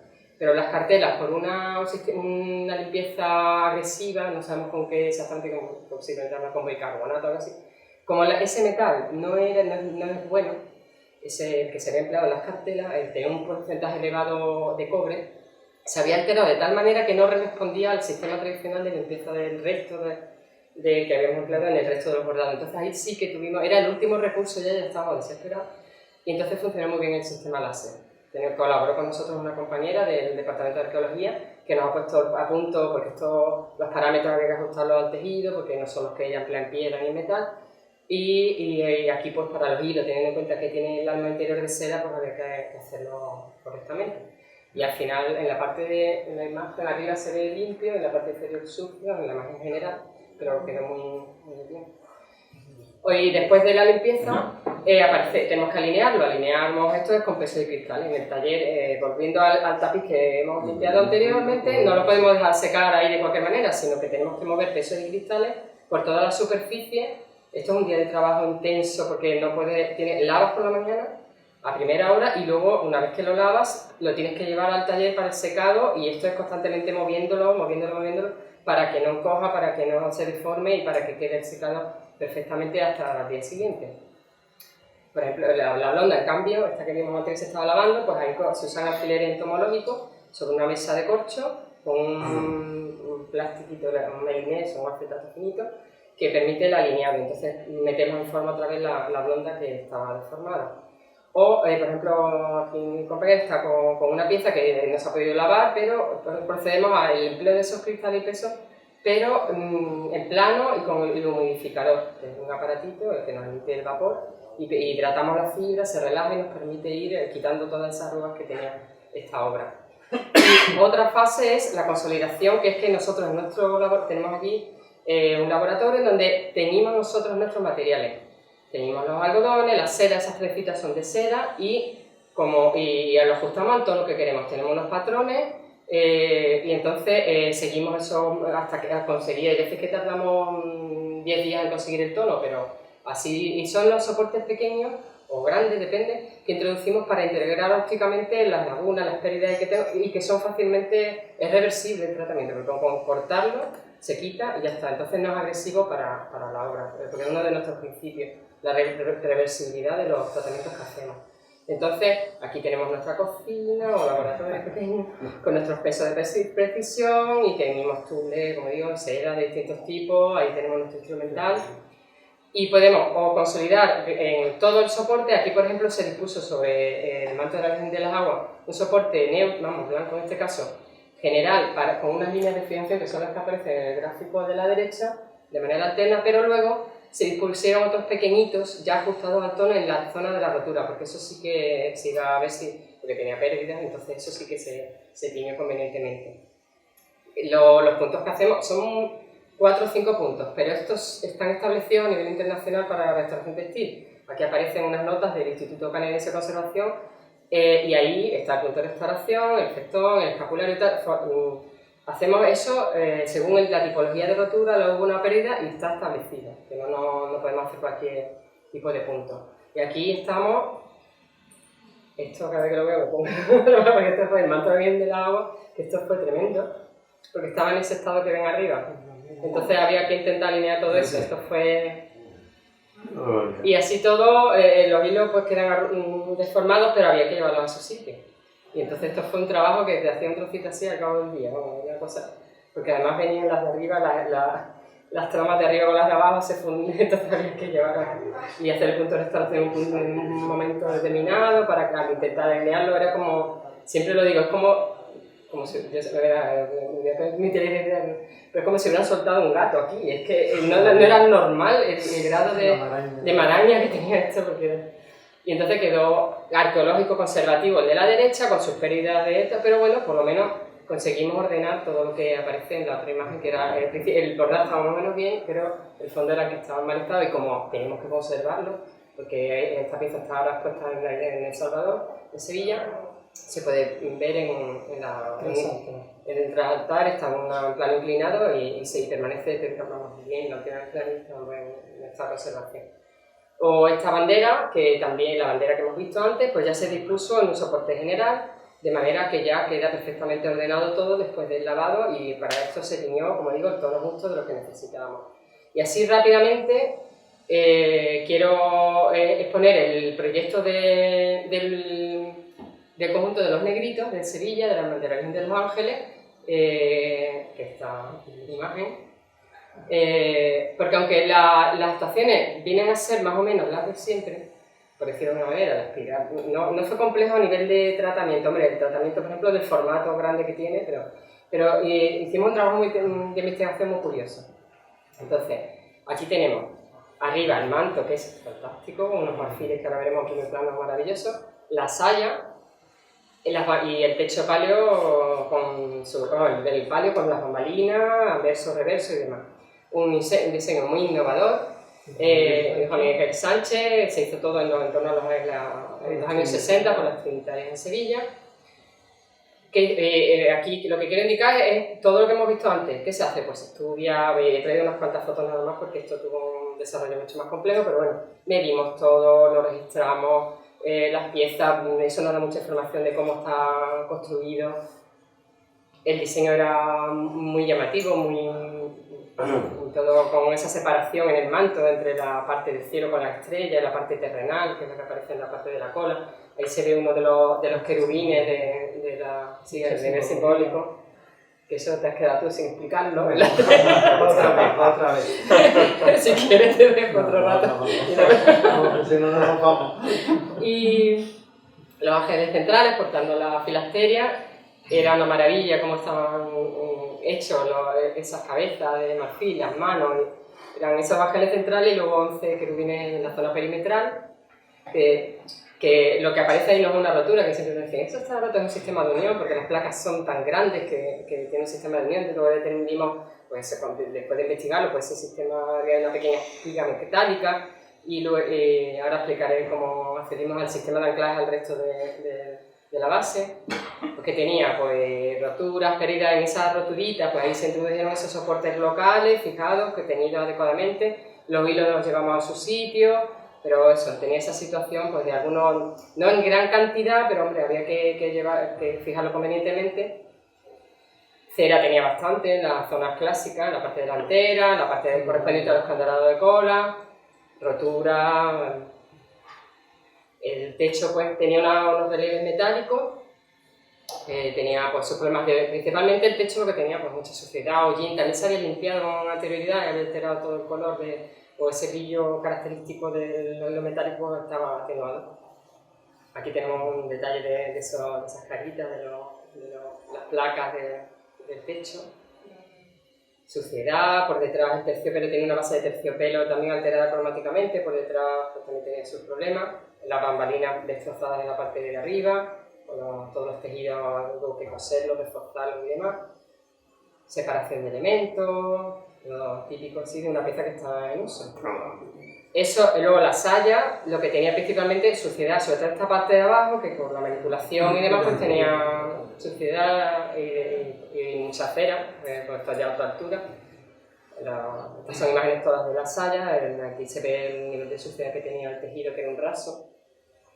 Y ahora rápidamente, pues aplicamos los tratamientos. En principio estudiamos bien los tejidos, hacemos esos esquemas que teníamos aquí un tisú de tafetán celeste fantástico, que gracias a tener ese hilo metálico, este tejido, con el peso que tienen los bordados y demás, pues tenía roturas, pero no muchas. La verdad es que cuando nos encontramos piezas así con este soporte, parece como que aguantan más, evidentemente, pues si es bueno el material y demás, soporta muy bien.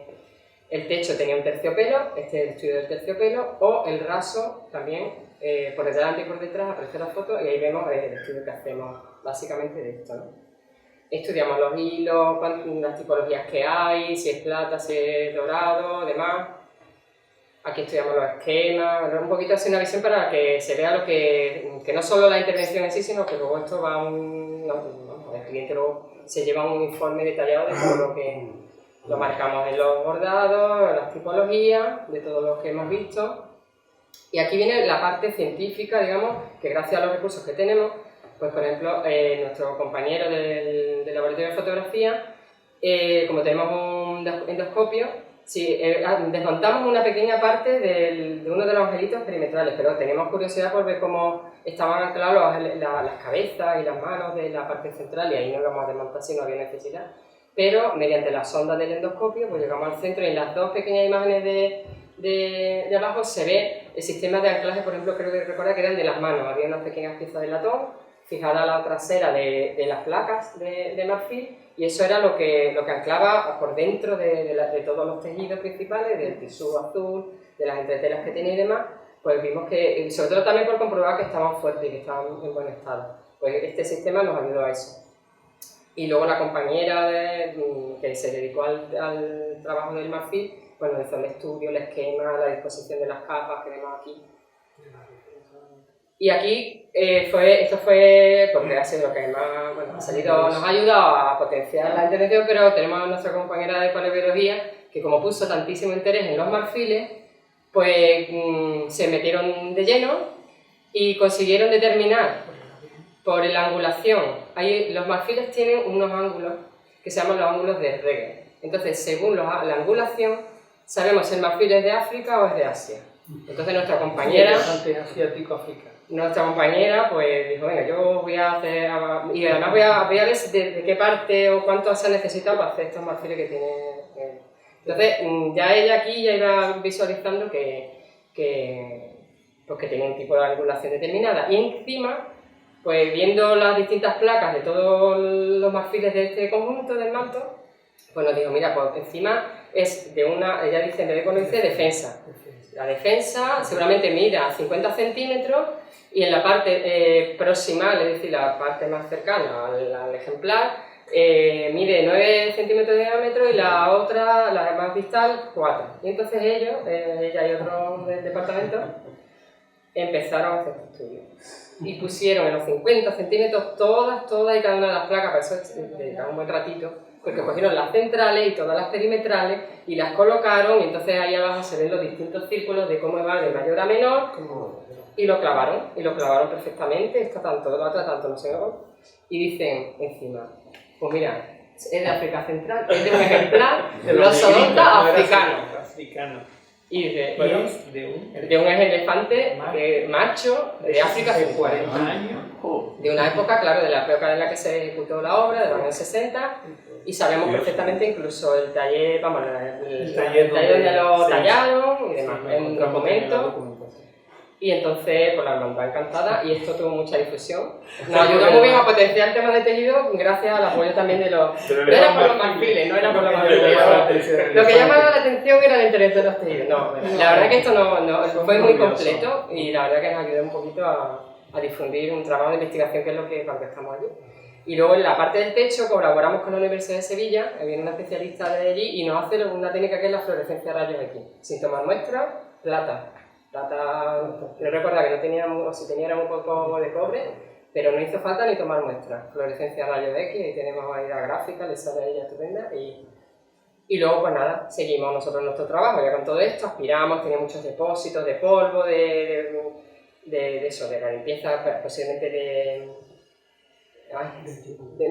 hollín y de bicarbonato. En la parte del techo se ve que esos restos blancos podían ser de bicarbonato. Procedimos con nuestra aspiradora fantástica, quitamos todo, esto fue estupendo. Y también quitamos la cera con espátulas calientes, con una temperatura determinada, conseguimos también eliminarla. Y aquí aplicamos lo que dije antes, fluorescencia ultravioleta de la mitad que ya habíamos limpiado y la mitad que quedaba. Y se ve perfectamente que en la mitad de la derecha pues parece que es efectivo el sistema que estamos empleando y ahí quedaba todavía trabajo en la parte izquierda. No salía todo esto. Por ejemplo, la parte de arriba era solo como una aspiración en las bambalinas, de una pequeña onda de la bambalina, salía así de negro. Le poníamos un filtrito y salía en la boquilla del aspirador y salía así de negro. Y abajo, pues todos esos cuencos negros, todo eso era del proceso de aspirado, de eliminación de cera, o sea que algo se notaba que íbamos haciendo. Limpiamos con disolvente el adecuado una vez que teníamos la muestra y luego en la imagen de la derecha se ve perfectamente la mitad del detalle que he puesto y de la mitad del manto, como parece que no, pero se iba avanzando en la limpieza. O aquí también, hay detalles que son más oscuros, de cómo íbamos procediendo y la verdad que como el material era bueno, pues la verdad que nos iba resultando muy bien. Hicimos también nuestros tintes, para esos pequeños soportes que hacía falta meter en la obra y disponemos, hombre, para trabajar esto necesitamos un rulo grande y aquí un personal bastante suficiente pues, para cometer la intervención. Y ya al final, pues el techo se nota un poquito, se nota el cambio del techo, de la parte de una de las bambalinas, la delantera, la arriba como estaba ahí en la parte inferior. Esta es la parte interior de una de las bambalinas grandes, de los laterales. Esta parte la verdad es que tiene, claro, por la concentración del humo es la que resultó más... Y el manto, antes y después, o este detalle de algunos de los ángeles van en vertical, el de las cenefas, el de arriba todavía con cera y tal, y abajo, que parece que hasta a ellos les cambia hasta la expresión una vez que ya se ha limpiado. Y la saya que también, una vez que la limpiamos y aspiramos y hidratamos y demás, pues también cambia. Y ya está. Era todo juego. Era todo en conjunto, todo diseñado por Juan Miguel Sánchez y todo en la misma época. Bueno, pues,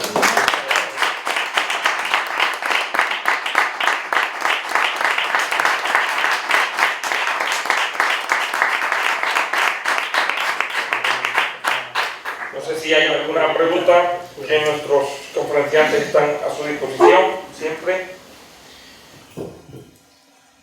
En este caso, Casa Palacio María Luisa, querida Lourdes, tiene este obsequio, querido Gabriel Herrera, por su asistencia a ambos y, por supuesto, por lo detallado de todo el proceso, ¿no? Mucha gente, ya digo, se acerca a Sevilla y comenta que ha estado en el Instituto Andaluz de Patrimonio, nada más lejos de lo que hoy nos habéis traído hasta Jerez y que estamos encantados. Pues muchísimas gracias a Lourdes y Gabriel. Esta tarde hay otra cita muy importante, aquí también en Casa Palacio María Luisa, a partir de las 7 de la tarde. Don Manuel Galán Cruz tendrá a su cargo la ponencia titulada La materialización del amor a la Virgen del Rocío. Bueno, por alusiones a algo de Villa Manrique, no sé si esta tarde habrá alguna explicación sobre datar el sin pecado primitivo de la hermandad de Villa Manrique. Sí. Es verdad que tenemos el manto de los apóstoles, bueno, el conjunto completo, ¿no? Sí, una pieza importantísima, interesantísima. Muchísimo. Y bueno, a ver lo que sabe. Hemos localizado los dibujos ya, como tiene la hermandad de los estudiantes, efectivamente. Tenemos un contenido iconográfico impresionante. Y tiene un programa iconográfico que no son apóstoles, nada más que uno, San Juan, son Abraham, Moisés. Interesante. En definitiva, la importancia, ¿verdad?, de datar las fechas, porque así las hermandades, pues bueno, salen de su pequeño conflicto, ¿no? De su pequeño conflicto. Bueno, hay cosas que no se llegan a averiguar, ¿no? Pero bueno, con el tiempo también hay cosas que a lo mejor 20 años la ves y después aparece por casualidad algún documento o algo, ¿no? Nos pasa eso, encuentra de la serie de tapices, ¿no? Que a lo mejor son 11 paños y hay 5, por lo menos después aparece otro de la misma colección, entonces siempre nunca dejamos la investigación, que claro tenemos que cerrar como en las tesis doctorales, ¿no? Pero verdaderamente después se sigue con el cliente y se aporta la información que podamos conseguir. Pues apreciada Lourdes, muchas gracias por tu asistencia. Y así, querido Gabriel, que contigo contamos. Muchísimas gracias a todos ustedes por su atención y muchas gracias y buenas tardes. Gracias.